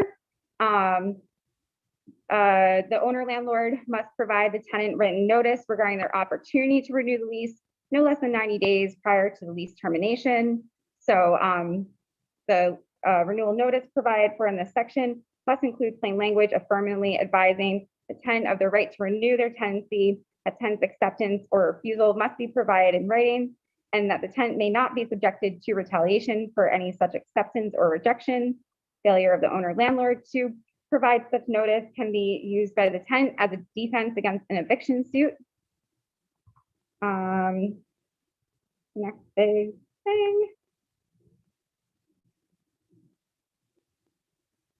And then this section like was Tim's idea. I gotta give him full credit for this, but I had a lot of fun wordsmithing it and like doing all the research. So adding this section about a tenant's right to relocation payout for a no-fault eviction. So let me Yeah, do you explain want why. to, this is yours. Because so I was talking with an attorney friend who's super conservative, and he's like, I can't believe I'm even suggesting this to you guys at all. But he said in San Francisco and California, they have this relocation payout option. And I think this is your flexibility option for that scenario where you have that tenant who you do, you know, they have abided by the terms of the law, the lease, and you have no good cause to remove them. So this is kind of your flexibility option. You can buy them out. Let's hear more about that. How much? Well, the you know, San Francisco and California, they have different numbers. Oh, they have weird formulas. Like I think California has like a crazy formula. You know, you could do it, you know, a month or X number of months. Alex looked into adding additional payouts based on, who is living there, seniors, children. So there's, I think, a few ways to do it, but I think, that might be the way to provide the landlord with that flexibility. So for this proposal, it shall be no less than the equivalent of 3 months rent. But if it's someone, because this law does, define like a senior citizen as 62 of age or older. So if it's a tenant who's 62 of age or older, or is a disabled person as defined in the definition section, or if it's a household with at least a child under the age of 18 years, then they would be entitled to receive an additional payment of 2 months equivalent rent, meaning tenants falling into those categories will be entitled to not less than the equivalent of 5 months rent. And I think it's a lot easier to do it based on like what the rent was, rather than they were doing like market formulas and stuff like that. And that just doesn't work at all, especially in our area, because they always use Kingston as like our HUD median everything. And that's just not our reality. So whatever it is that was your lease, that you had, that was your rent due, that's the number that you're multiplying there. So you could just get rid, if you have a tenant that doesn't fall in any of these categories and you just don't want to deal with them anymore, you can proactively pay them 3 months rent and they have to leave every time. That's my understanding, right? So Alex, what's your take on what if they say, but I don't want to leave? I think that this is kind of like your other good cause. It's like you have to leave because I'm giving you money. I mean, I'm not, I'm sure lots of people won't be thrilled with it, but the only negative I see to the idea is that it could incentivize people to. But I've thought about that too. I don't feel like it's like, so it incentivizes, but it incentivizes you to walk this weird line between being an ideal tenant, but being horrible enough that your landlord wants to pay to get rid of you. Yeah, but you haven't done anything. I don't think that's not a real thing that anyone could possibly navigate. I played that out. Actually, I just want to say, Matt, like that, like I literally played that out and like, how could you be that tenant, in so many scenarios, and like dug through like my whole email from like every like issue that we've gotten to like landlord tenant relations council. I'm like, is there any example that I can read? Read the news. I can't find any. Let's be honest, most people that are like difficult, like people, I mean, I'm not talking about people who refuse to pay rent or like so-called bad tenants, but then there is this category I know of tenants that just, maybe you just don't get along for whatever reason, or maybe they're just difficult, but most people who are difficult aren't doing it on purpose. They don't even know that they're difficult. They think they're not. That's what makes it difficult, is that they don't know how to like read how they're impacting other people. You know what I mean? And so, I don't know, what do you think, Adele? Like that? I think it's a terrible idea. I mean, I can just see a lot of fraud in that system of doing things, I mean, it may not be an issue with student rentals, but I have rentals that are not student rentals, and I've been, not that even in this whole thing, that's what Thailand, where there's been so much fraud and this moratorium eviction, it's unbelievable. I mean, all the tenants that needed help, I help them. But Adele, so I see that here. Right, but the tenant can't ask for this relocation buyout. You have to offer it to them. But it's saying, yes, but that's in other words, you're allowing that to be a good cause. In other words, it's kind of a good cause. If you want to. Like a pressure valve. It's kind of like why the zoning board of appeals exists, right? Because you have code, but you always need a pressure valve for the unexpected, and this is the unexpected. I actually don't think it really will happen, but it makes sense in that you have this safety net. Well, but it does counteract this sort of, oh, I'm stuck with this tenant for life thing. And I mean, they have to be pretty bad to pull me up 3 months rent, but in some cases it might be worth it. It's I can cheaper think than, of a it's case where cheaper, you- it's I can think cheaper. of a case where you might have ponied up pretty much. Right, it's cheaper and less, less stressful than eviction. In all this discussion, I feel there's not a great distinction between the large landlords and the small landlords. And there's not been a great distinction between students and non-students. And I'm much more sympathetic to families. You know, some of the stories we've heard last time and this time, you know, were not student situations. So I don't, I mean, I think 3 months for a student is too much. I'm just laying it out. I appreciate that there's this pressure now, but I think for students, it's too much. But the other thing, I just want to flip this for a minute. Suppose I don't want person A, but I'm willing to give person B a lease for the exact same rent. I'm not kicking them out to increase the rent. I just want to throw that out there. The purpose of this law is to keep people, landlords, from, seeking giant profits by kicking people out.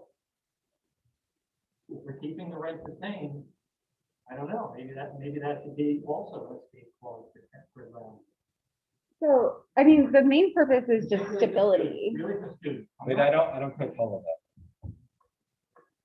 The justification for the law is that landlords are kicking people out to get higher rent. And I'm saying, okay, suppose there's somebody I want to not renew, but I'm not raising the rent at all. I'm gonna Yeah. give it to another student for the same $600 a month. I'm not raising the rent, I'm not doing a damn thing. I just don't want this person who snuffed cats and, whatever in my house. We're done. If it's a student, I just feel that should be a landlord. Yeah, but we can't, escape valve. that's illegal. You can't make distinctions between, classes of people. Yeah, it's an update from 2019. We're still like there, it actually is, but there's not enough case law because of the eviction moratorium. It's totally like made it so we can't see how it all plays out. So I agree with why one would not know it's true, but students could definitely make, or non-students either or could totally make a case because the source of income was added to protected class in 2019, enacted source of income. And so having like the ability to take out a consistent amount of loans or having the ability to rely on like a parent or, work study and stuff like that, that I've heard very compelling arguments would potentially hold up as source of income. So we can't make that distinction in this law. That would be bad for us. If you don't make the student, non-student distinction, I think the point he's making is that if the justification of the law is that landlords are jacking up the rents and that's a forced non-renewal, maybe there could be something in there that says you don't have to renew someone as long as you don't increase the rent to the next tenant, because that would be a different reason and has nothing to do with economic. Yeah, I don't think it's exclusively about raising rents. It's about creating stability in your community. It's what I highlighted before, like we need people to live here. We can't have revolving doors. There's huge value to having consistency. And it's really disruptive and harmful when people have to move. Like, let's say that individual has, and you're not raising their rent, they have a child in the school district. Suddenly they have to move school districts. Like, that's terrible for children. We know that this kind of like disruptive, life change is very harmful. And like, we keep talking about data. Like, that's my data. My data is, we know that type of stuff is harmful. We know that, property values or cost of housing is going up much more than, and I know that everyone complains about property taxes, but the cost of housing has gone up much more than the cost to maintain your properties. So when you displace someone, they then have to go find housing in this totally new, more expensive market. Although this rule you're talking about, that about 2/3 of the renters probably are students anyway, so they naturally roll over every few years anyway. Like they have an inherently transient community, and that's. So if that again is then why would there be an objection to, you know, having this good counsel? Yeah, no, but thank you for pointing out, I think something that I would like to make another edit to, like, not right now, because I can't think of how, but in the justification, maybe making it more clear that it's about stability, but that like stability and affordability are intertwined. So I think, thank you for like making a point of where more clarity is needed in the justification on that end. We'll go back to the drawing board on adding something about to make that stability part more clear, because they are connected and like they're the same thing. And the thing is, if one person's being displaced, even if you're not raising the rent for the next person, that person still has to find rent someplace else that probably is higher. That's just how it goes here nowadays. And we've heard a few stories to that end today. Maybe, then they had a really good point about nuisance and how to define that. Because I thought her point was exactly my point, it's much more to me than rent. I mean, I have a 3-bedroom in Highlands, I'm renting to a family for $1,300. It's been my tenants for 10 years, they've raised 4 children there. So I'm not looking to that, but I want to be able to get at a tenant that's creating havoc for other tenants, that it's not quite illegal. But other tenants whose children are being affected, not just that tenant that might have a child in the school district, but, so, I mean, I have this, I have someone in there that the police are there every 3 weeks. I mean, it's a full family house. Nobody wants to be there, nobody wants to bring their kids there. So what exactly can be done for these small nuisances? That's not a reason to evict someone in court. Okay, but so small nuisances, I understand how that mean, shades of it gray, is but small, can but you it put, can be. but can you put in your lease, because I know I've spoken with my partner who I co-own a property with about this idea of if the police are being called to the property, could you cite them for being in violation of the lease? I mean, basically. Like if my tenant is creating a commotion and then the police are called and then I have to deal with it, have they violated their lease? And it's happened X number of times. What? I mean, all for this good cause, it doesn't matter what the lease says, it has something. You have to go to There's a clause court. in there that if they're in violation of the lease, If So you're actually, to the repeatedly nuisance violating. section, oh, sorry, I didn't mean Right, to go interrupt, ahead. but there is an edit to that part too, because like I heard, you know, that from the first hearing a few times. Okay, there's the part about okay, the tenants committing or permitting, I think that was important too, a nuisance in such housing accommodation or is maliciously or by reason of negligence damaging the housing accommodation, that's the P, or the tenant's conduct is such as to interfere with the comfort of the other tenants or occupants of the same rental property. And then this is the all new part, and it has failed to cure such violation after written notice that the violation cease within 10 days of receipt of such written notice, provided, however, that the obligation of tenancy for which the violation is claimed was not imposed for the purpose of circumventing the intent of this article. So just, that's where it's send a note, like, it's like you didn't put in your lease, like cat pee is not allowed, you know, but you did have no cat, but so that's one thing. But the cat pee part, you know, you could write just a letter and give them that, and they have to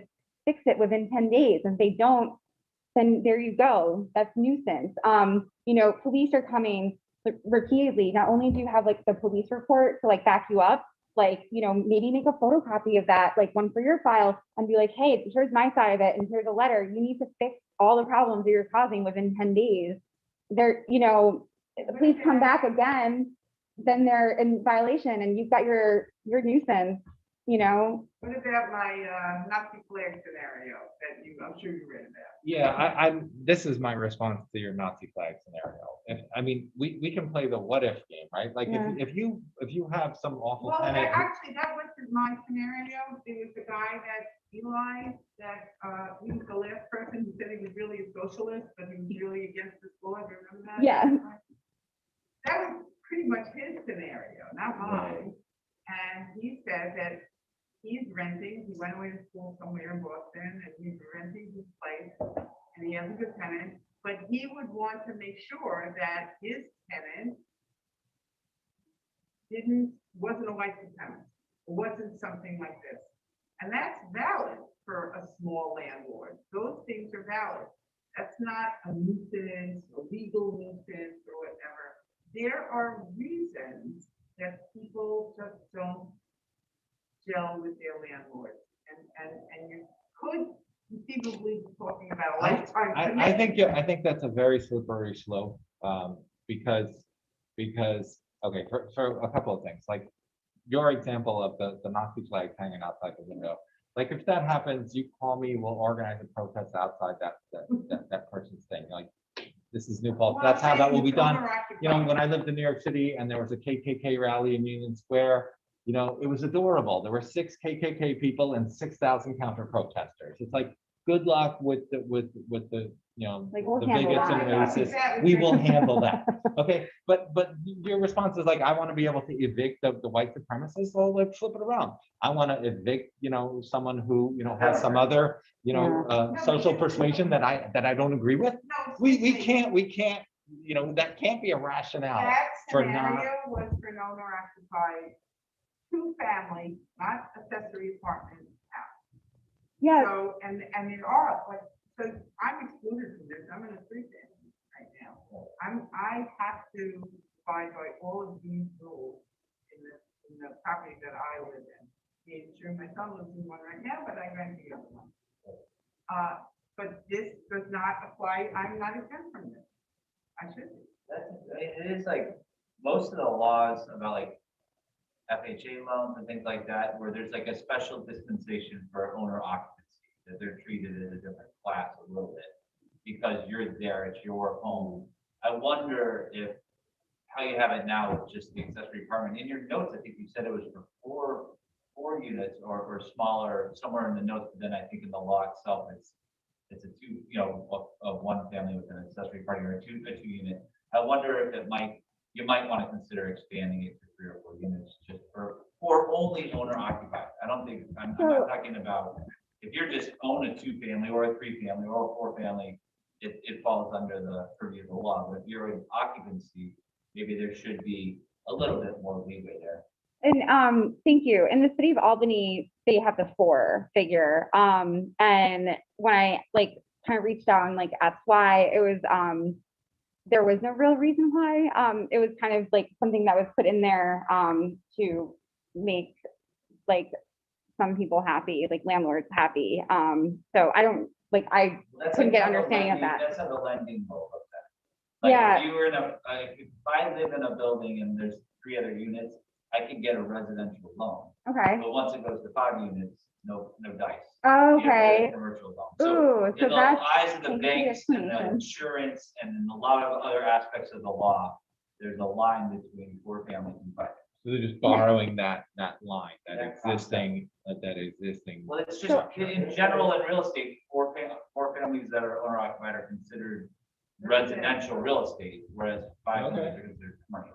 So the reason I chose like, you know, the 2 figure was because I wanted to find a way to, you know, really help boost the ADU law once that passes, you know, and like encourage ADU type scenarios and also address roommate type scenarios, you know, like if I buy a house one day, hopefully, you know, I'll have to have a roommate that's hopefully a friend that will be my tenant too, you know?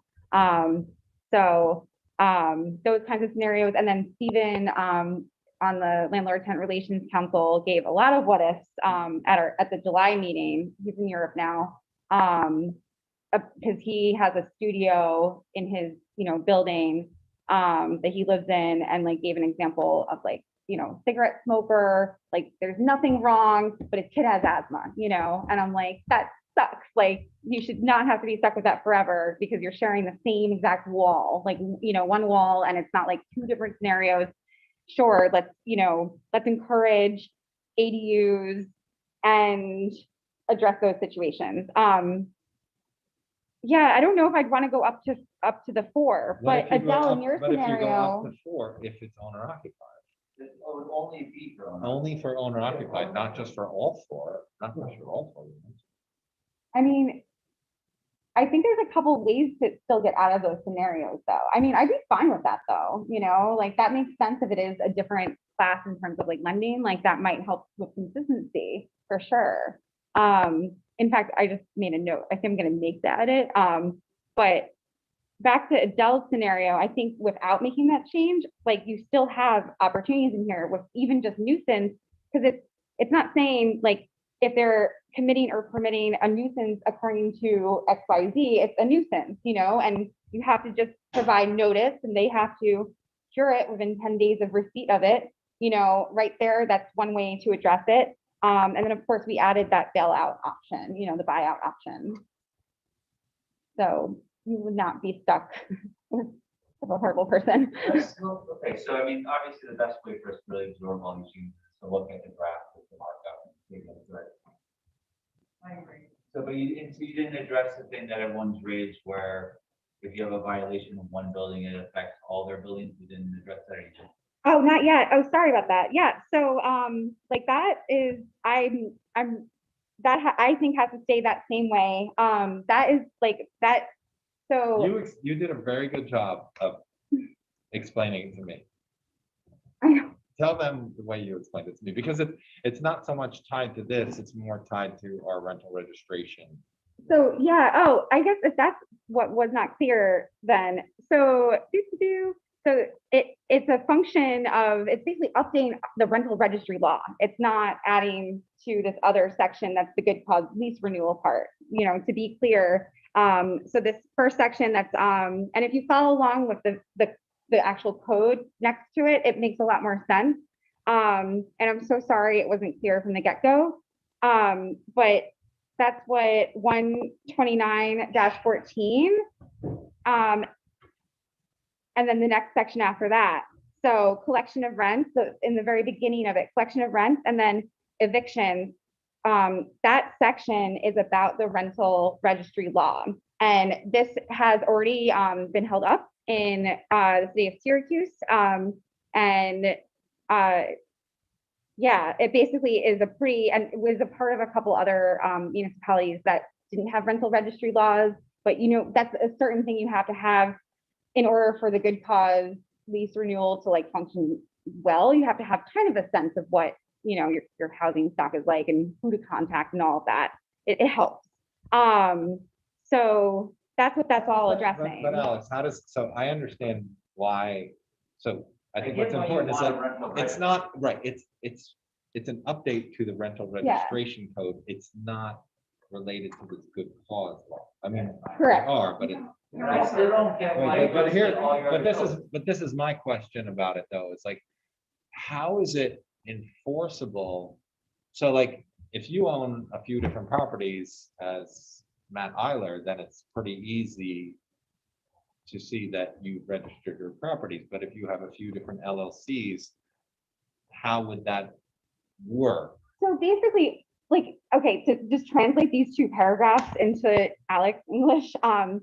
So basically, you're evicting a tenant. The judge has to go to Corey, like to the building department, and say, all right, so, you know, like any open, like unresolved violations, like associated with this, you know, owner landlord, you know, and if there are, then they need to fix that. So you can't have an uninhabitable property and evict another tenant, you know, and it has to be something that you're resolving. So things that are currently like just being dealt with and you're in conversation with, you know, the building department and working with them, that's not what this applies to, you know?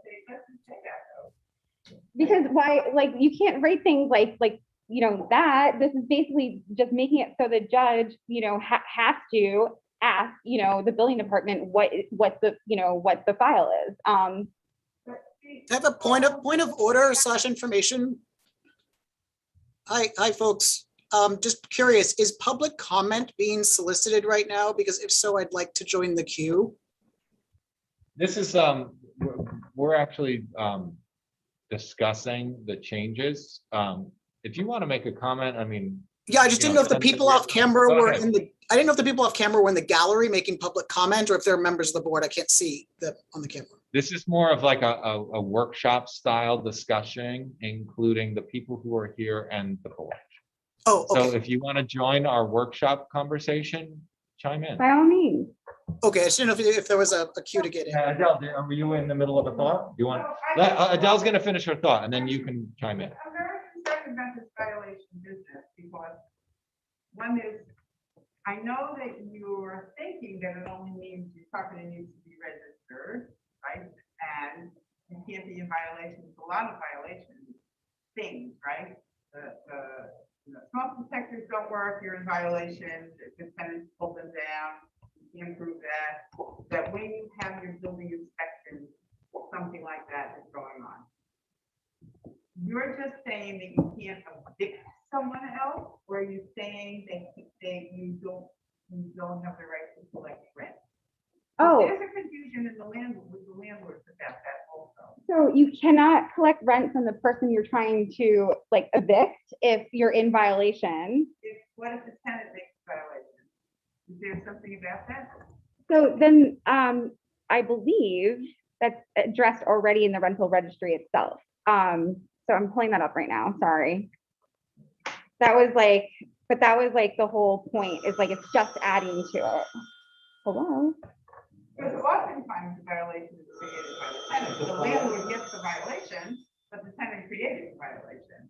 So, but wouldn't that not just be an unresolved violation? You know, like Anything about unresolved violation.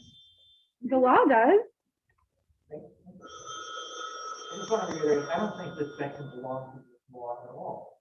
And I think it should be a separate thing where we discuss what kind of penalties, you know, escalating penalties, whatever. I mean, I have 4 properties in Newport, I'll just say where I'm at. And there is one, where I mean, the tenants have created a violation right now. So I'm going to address that with you. But I cannot afford to carry the rent, the mortgage payment for 4 properties without collecting rent. And the law I saw 2 weeks ago that I can't collect any rent if there's a violation. And it's, I don't know, first of all, I don't think it's insane, but I just don't think it's part of this law. And I think we can have a separate discussion. If you're in violation, what's the time frame? What's the penalty? Is there an escalating penalty? All of that, it's a big discussion. I don't think it belongs in this law at all. So, but it needs to be addressed before this like good cause lease renewal law like can be considered, is my strong belief. And there's nothing, okay, so, you know, landlords are being prohibited from collecting rent if their units are not on the rental registry, they're in violation. As a practical matter, like that would come into play in the eviction proceeding. There's nothing prohibiting like actually getting it back though, you know, once that is resolved. So it just puts another mechanism in there. You're going through this good cause eviction process, you know, you have a good cause, like you're taking someone to court. The court has to actually look at the rental registry law. They don't currently do that. They have to, you know, like there's it's not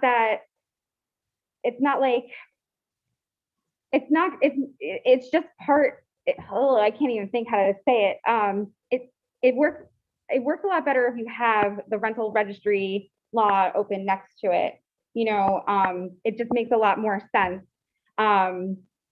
It just adds to the end of it, to the part that is like reserved. You know, and there's nothing prohibiting you from going back and collecting that rent. But you know, there was an apartment I lived in, you know, when I was assistant to when I was, you know, Ariana, where I had no heat, hot water, or stove. It was a warranty like of habitability violation. And, you know, I withheld my rent, et cetera. What I was taken to court for withholding my rent because I was being withheld heat. And like, that was all on record, you know, in the building department. The second I was out of there, they slapped, you know, they condemned that apartment and it's no longer residential. And it was just a little weird to me in that situation, how the judges didn't have to like check with the building department? We have a rental registry. Like, why are they not required to check with like what is going on? And with that, it was clear there was a record of like a refusal to work with the village, and yet was still using municipal resources to like kick me out and try to recover like way more money and stuff. Like, So it is just there a didn't make way- sense. He should have Right, resolved but that issue Is first. there a way that we could have that process where we need the judge to look at the rental registry, but not end up with this knock-on effect where if the property owner has other properties that it affects them too? Like, Well, I don't can, even understand the rationale of that idea of that it affects all these other properties, especially given what Tim just said. I mean, most people own different properties in different LLCs, so. yeah, that it's was not my even question. the So- same. It's not enforceable. That was my question. Like, Well, why even yeah. have it? It makes no sense. Like, why should a person that has one property be treated differently than a person that has four? Because if you have, and like, I really believe that if you have an unresolved case concerning immediately hazardous housing code violations, immediately hazardous or major construction code violations, like, you should not be like using the resources of the court and doing all of that. This is just a mechanism to have people following through. And I That's don't it. have a big problem, but why does it affect my other property? Like, that makes no sense. Like, why does it affect other properties that I own? It should be. They can't evict a tenant at any of your other properties if you are seriously, like, you have you're unresolved, like, case, like with hazardous So or you can immediately collect hazardous. Rent, but you just can't evict them? You can't collect rent either. You can't collect rent either. Well, I mean, you could, but your tenants like have to know the law and not do it because there's nothing saying you can't go back and get it. That's like separate property. But if you have, and this is talking serious hazardous situations, like that, honestly, like according to the current rental registry law, like on the books, your registration should be pulled, in these scenarios. And it doesn't happen, because we want to work with everyone, right? If you have these unresolved cases and Corey says to the judge, like, they've been unavoidant, like literally, like, people are going to die, someone's like, it's gonna burn down and it's all the landlord's fault. Like, I've given them so many chances, like, I tried so hard. Like, that's what we're talking about. Like, yeah, this is a mechanism for anybody else. Those properties should get condemned. That's a different scenario. That property should be condemned, and that's the end of it. But what you're saying is, you can't evict someone into another property, you can't collect rent in any other property. No, that just makes no sense. Yeah, but a good landlord would never have that situation where it's in violation and dangerous to the tenant, right? So I don't. Yeah. It doesn't say in danger to the tenant, right? Because It any just says in violation of any type under the law, any It violation. doesn't say that. It It says unresolved cases concerning hazardous or immediately hazardous housing code violations or immediately hazardous or major construction code violations in any of their rental properties. There's a whole other part too. With the collection of rents, So I think it's just not rewarding a bad. that's the only actor. part. And I don't think any of you hear this, so I think we can maybe finesse it so it feels, you know what I mean? Because I feel, I'm hearing two different things and I'm trying to understand.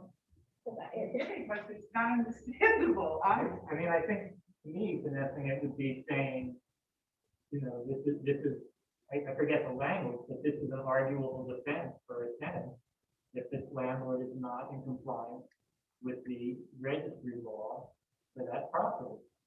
I don't want built in here without a lot more discussion that I can't collect rent. I certainly don't want it that I can't collect rent in all my property. And, I just feel like. So actually, Documented then by Corey and. yeah, no, and with the collection of rents, I do want to make clear that's not across all properties. That's not in here. With the collection of rents part, that first part, it's with the evictions, like, so, right? So that's only when you're in the court. Are we talking about non-renewal? Are we talking about going for? So if you're not renewing, you have to do it by court order, so that's an eviction.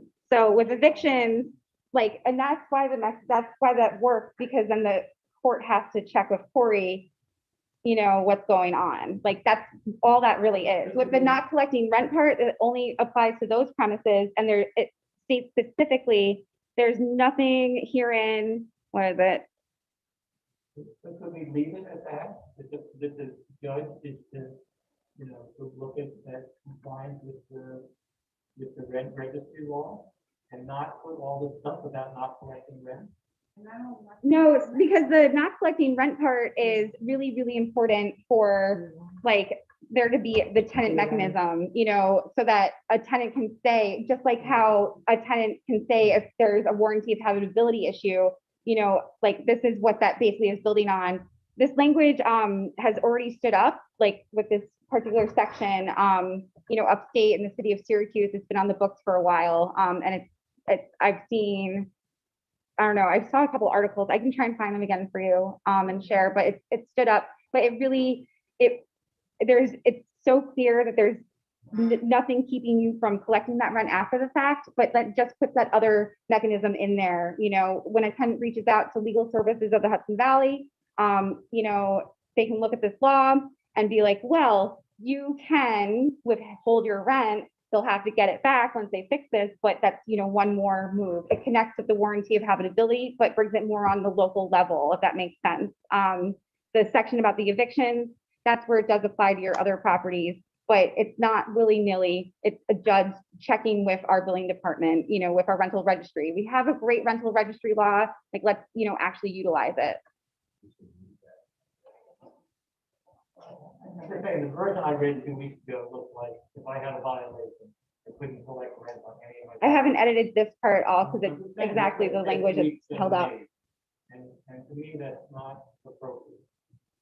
Okay, And so take a closer look at it and I'll come back to us with If you could help me clarify suggested it. changes, if you feel that you have a good idea, that would be super helpful. Format will we see this, what you're doing now? When will we see this? Oh, it's in the You see agenda. it You can now, pull it up it's right in Google now. Docs. So we're gonna get it with the track changes, right? Yeah, Yeah. it's that, it should be there now. It's set. Well, I have some of what you said. I don't know where I got this. I don't know, but it wasn't put in, the format of this law. So is this, or what you're doing now, going to be put in this format so that we can go through by piece in the same way? Yeah, I you should really, be able to click on it now. yeah, I mean, the lawyers always like to kind of like turn it into a PDF. I prefer that we don't do it that way. Yeah, I don't, Is it a Word doc now? it's a It's a Google Doc. Google, Can you turn a Google Doc into like a Word doc if you want? yeah. Yeah. Okay, so I could. You can download it So as, You can just open it up and then you can do a copy. You can turn it Yeah. into yeah, anything. you can download it as a Word document. We'll be able to get that. Because you're more comfortable doing track changes Yeah, in Word if than you go to Gmail the agenda right than now, Google. it's what's embedded there. Did someone on the sorry. TV screen have a question or comment? Yeah. I do. Yeah, oh. Go I'm sorry, ahead. I'll go after you. You go ahead. Eli, go ahead. Okay. I know. So a previous comment I didn't get to make during regular public comment. Thank you for having the Zoom option. I think that's a really great part of the spirit of the Sunshine Law. So the comment about this is, I think, thank you for the clarification. This was confusing about how this tied in with the lease ending part of the proposed law. Like, this makes a lot more sense, like trying to get people to actually adhere to the current laws and having like consequences for that. I highly suggest you sever these. Pass this one first, or work on this one first about getting people to register their properties and do what they need to be doing. Tackle that as a separate issue than this other one. Like there's no need to have this together. And then that was my other comment, is this still feels like you're very wedded to having this not letting leases expire solution to a problem that I think we all recognize exists. There's lack of affordable housing stock in this village. Like I think no one's disputing that. What's at dispute is not the problem, but the way you're trying to solve it and whether there's better ways to solve it.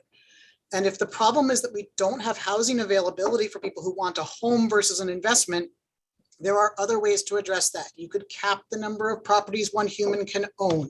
You can escalate the registration fees, like as you register more properties, it gets more expensive to register them until it's prohibitive to like own more than 10.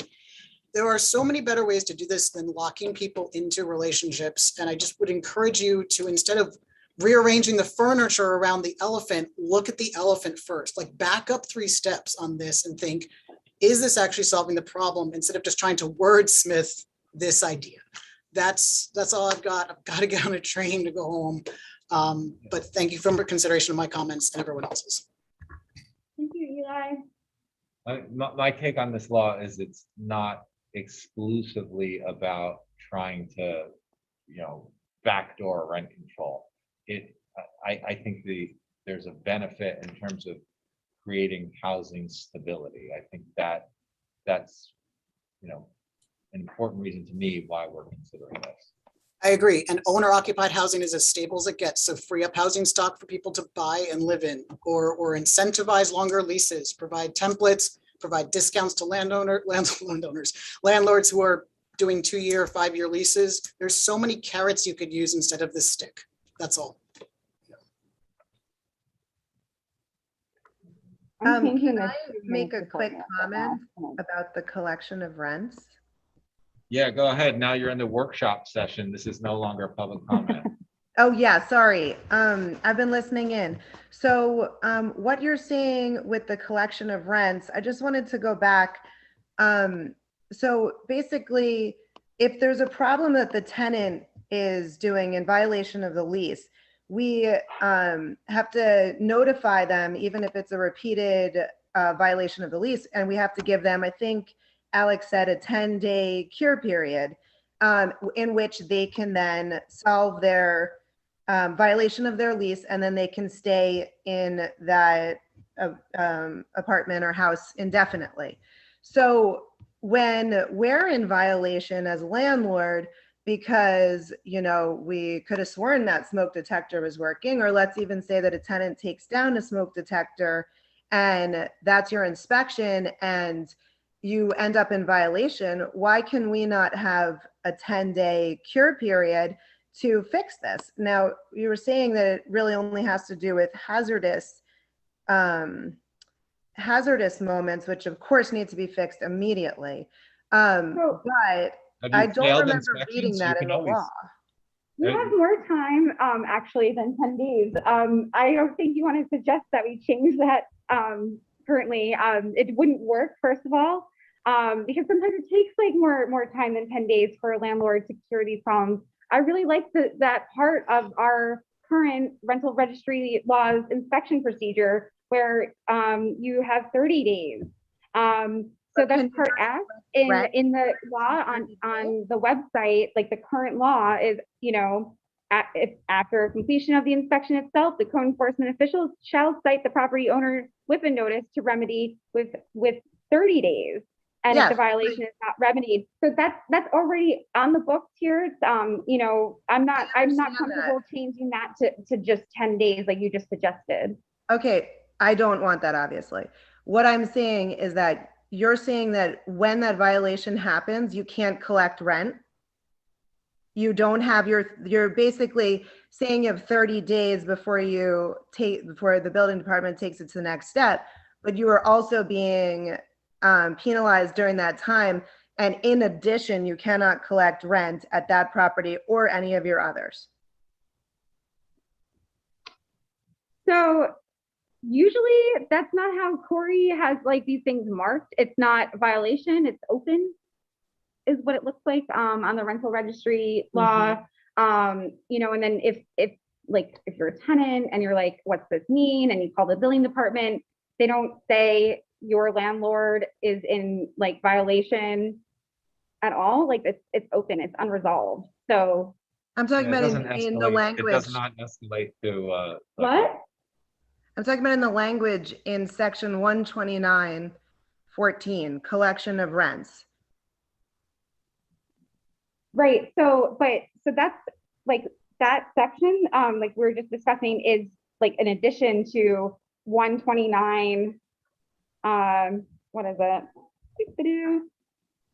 129, 6, 7, 8, 9, 10, 11, 12, 13, 14. That's on, currently on the books. It's known as the rental property registration and inspection. So this is an addition. We're not changing the 30 days. We're not changing anything that's the processes at all. So when are you banned from collecting rents? When your status turns into violating. Which you're saying You you have to would have get, 30 you have to days. get cited for a violation. It's a a whole citation. lot more than just the inspector showing up and saying, oh, you got to deal with this light fixture. That's not a violation. You don't get written up for violating That's anything. open.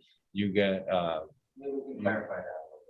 So what I about, think it's already in the, it's in the rental inspection law. Yeah, it's so you well, would I have just read 30 it. days to, to fix anything, and then it would be considered a violation, and then you would not be able to collect rent.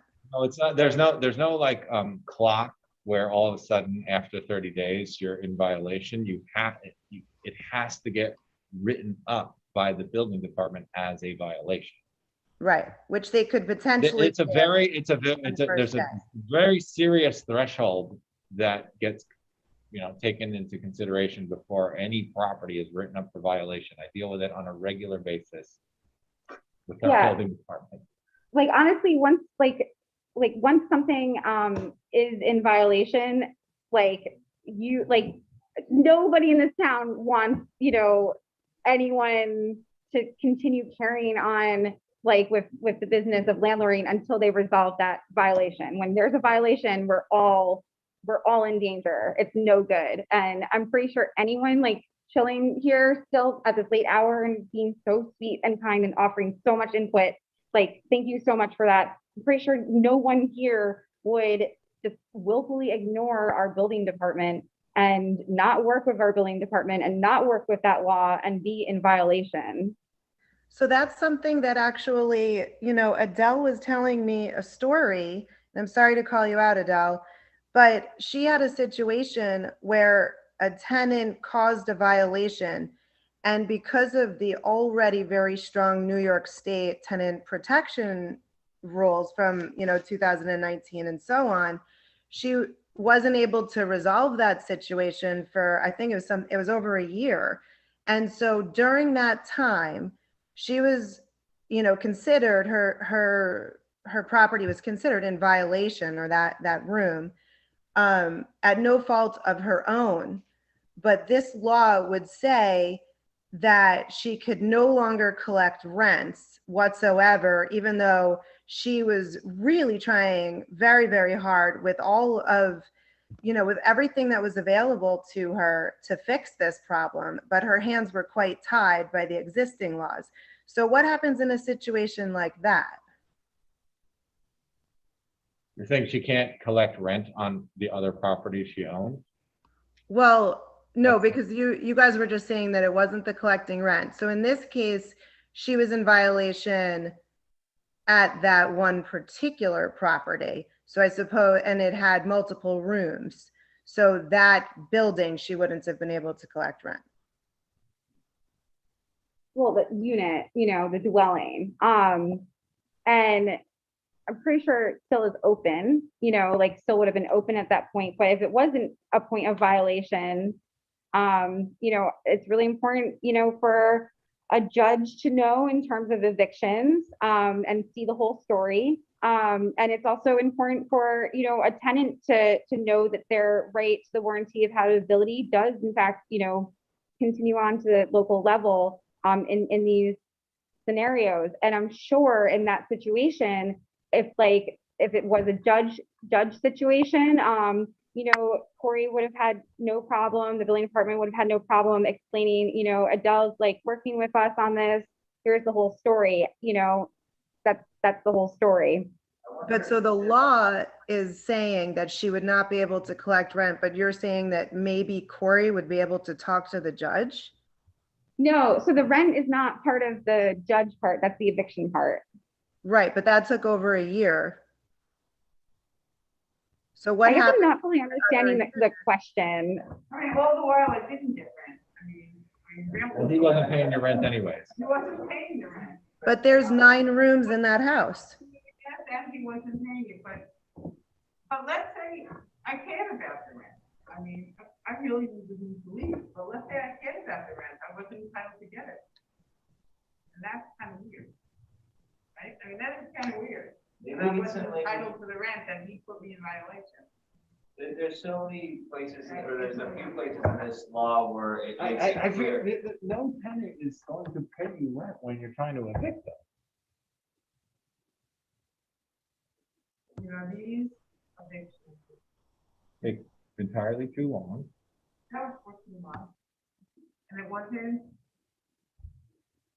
I mean, it was so bad for the other tenants. It was unbelievable. Roaches, it was disgusting. But, you know, I'm gonna blame it on the eviction moratorium, I think, to a certain extent. So this, sorry to interrupt, but this law might actually help you in that case after the fact, being able to go back and collect the rent, because it does clarify, like, nothing herein, you know, says like once the violation's been solved, you can't go back and get that, you know? Yeah, it does. It says if they don't pay it, you can't evict them. You can't evict them for non-payment of the rent. Right. So if everybody stops paying the But rent. you're evicting them for a completely different reason. Yeah, you're not evicting them for evicting them for non-payment of rent. That's not the reason. That's like, that's a specific reason that's on like the, notice of cure that you give and all of that. If they don't, if you don't have to, if you don't collect rent because you're in violation of this other thing, and then you're entitled to go collect those rents that you didn't get, but they don't want to pay them, you can't evict them for them not paying you. So you really can't go collect those rents. And the law is not written because we know Corey will do this, right? It's not Right. written to the person. So if Corey's not gonna be there. Right, it should not forever, be. You know, and Correct. so we don't know. It's gotta be written the way it's supposed to be written. Right. And not say, well, you know, the judge will never do this, the Corey will never do that.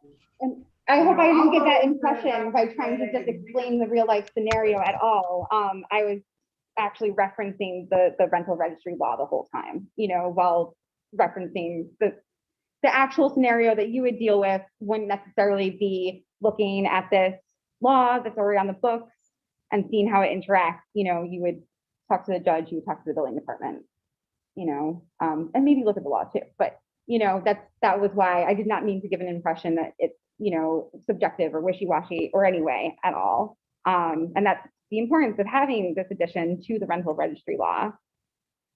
You know, make a little bit more sense.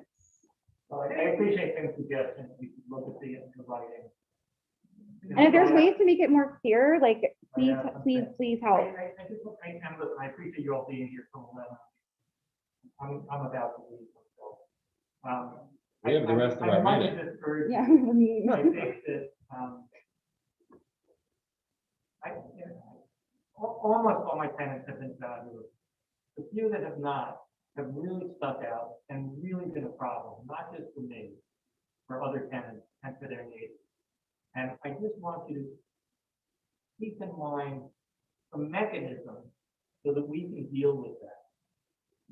It's not just me being greedy that I want to get out. You know, I mean, this one tenant virtually emptied my house. He was so disgusting, frankly. It's rare, but I'm just saying, it's like, I think sometimes some of the people who spoke, they spoke about, oh, the bad landlord experience. It certainly happens, and we need something to protect them. But I also just want you to really hear that on rare occasions, but it really happens, we have some really bad aftercare. And we just need some protection in the law about that, or some mechanism in the law. So I certainly, anyway, thanks very much for trying. Thanks, Daniel. Cool. All right, I think we should all give you guys. Thank you all very much. Thanks so much. Okay. You have a lot more to go? Some. Want me to go with this one? No. No, the meeting. The rest of the meeting, yeah. Thanks for being here. Okay, so we have this local law regarding paying ourselves for something we already own. I motion that we move this law regarding the groundwater wells. Do I have to say anything Second. more? Nope. Aye. Aye. And the next item is about the fire station. So you pulled this out of the consent agenda. Do you want to discuss it? Yeah, so I haven't, we haven't gotten a full response on this from the attorneys yet, but I have them looking at the Meyer contract to tell us what we can do to get this work moving along a little faster. There's one of our prime contractors in particular, it has been having a lot of trouble, they say, getting people to work. They are just, they tried offering overtime, they're saying that, they're worried that people will walk away from the job and get another job any day, in a second. And so I'm just like, what can we do to get this back on track? Because right now we're 2 months behind. Yeah. And the sunset date on the GOSER money is very serious and very real. And there are like liquidated damages clauses in the contract, but I don't know exactly at what point a trigger like that can be pulled. Like if that's something that only happens at the end because we've lost the money or how it works. So that's why I have the attorneys looking at it. But because I don't have an answer right now, I'm not sure what to advise, what to recommend. But I wanted to at least make you all aware of this situation and let you know that we're working on remedying it.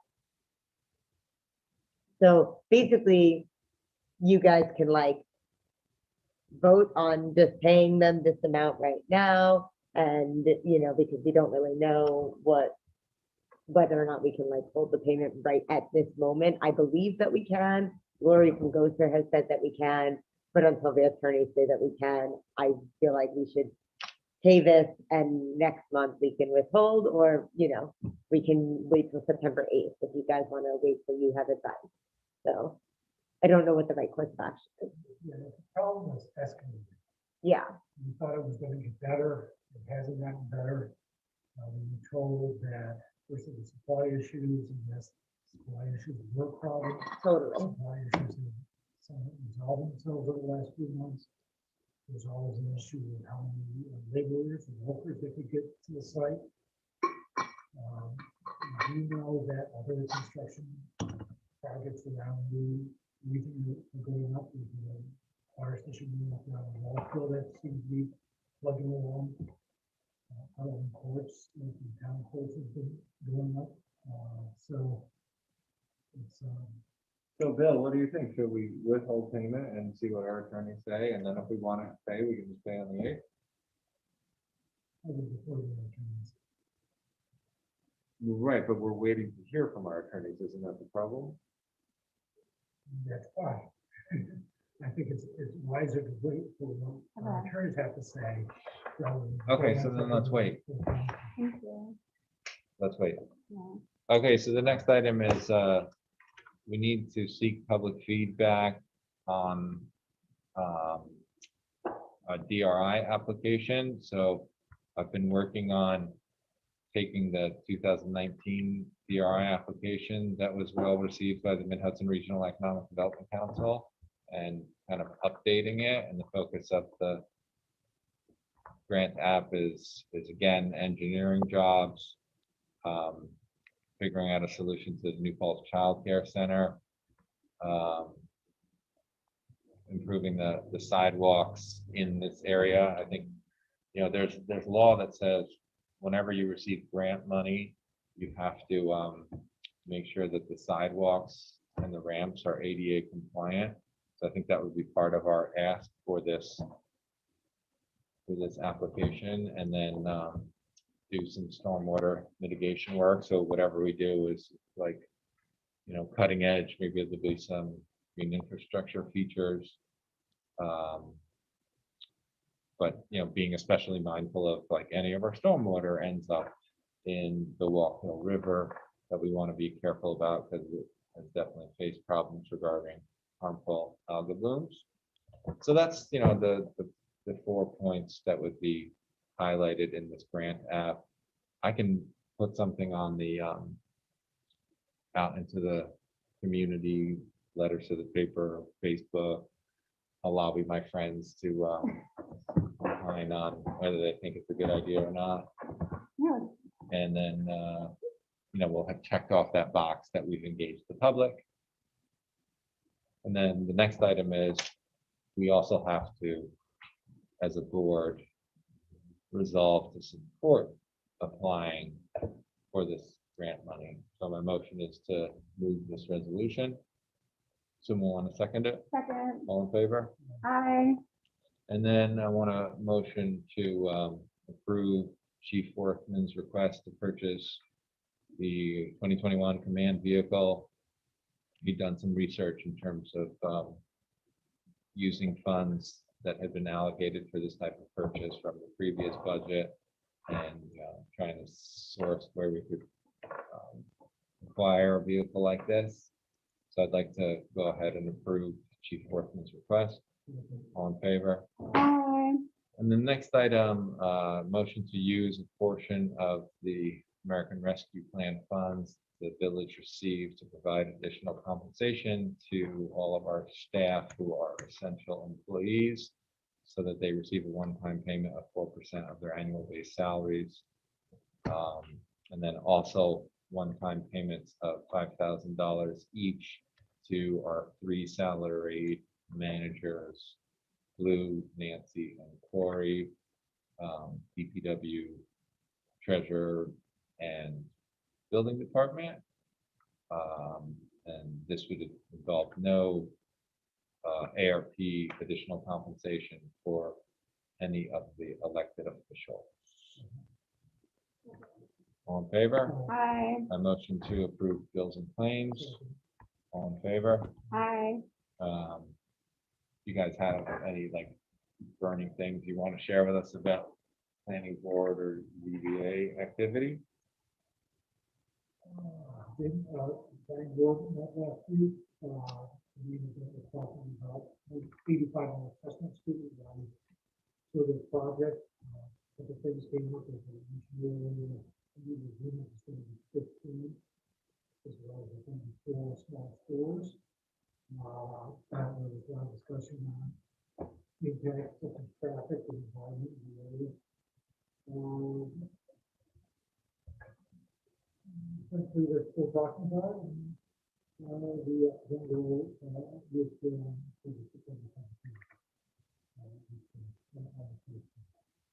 It almost seems like it's like a building that you could imagine on the set of Gilmore Girls. Fascinating. Anything ZBA? Oh, you're not. Stana is, right? Stana, can you hear us from vacation? You can't hear us. Okay, that's it. We can motion to retire. Second. All in favor? Aye. Aye.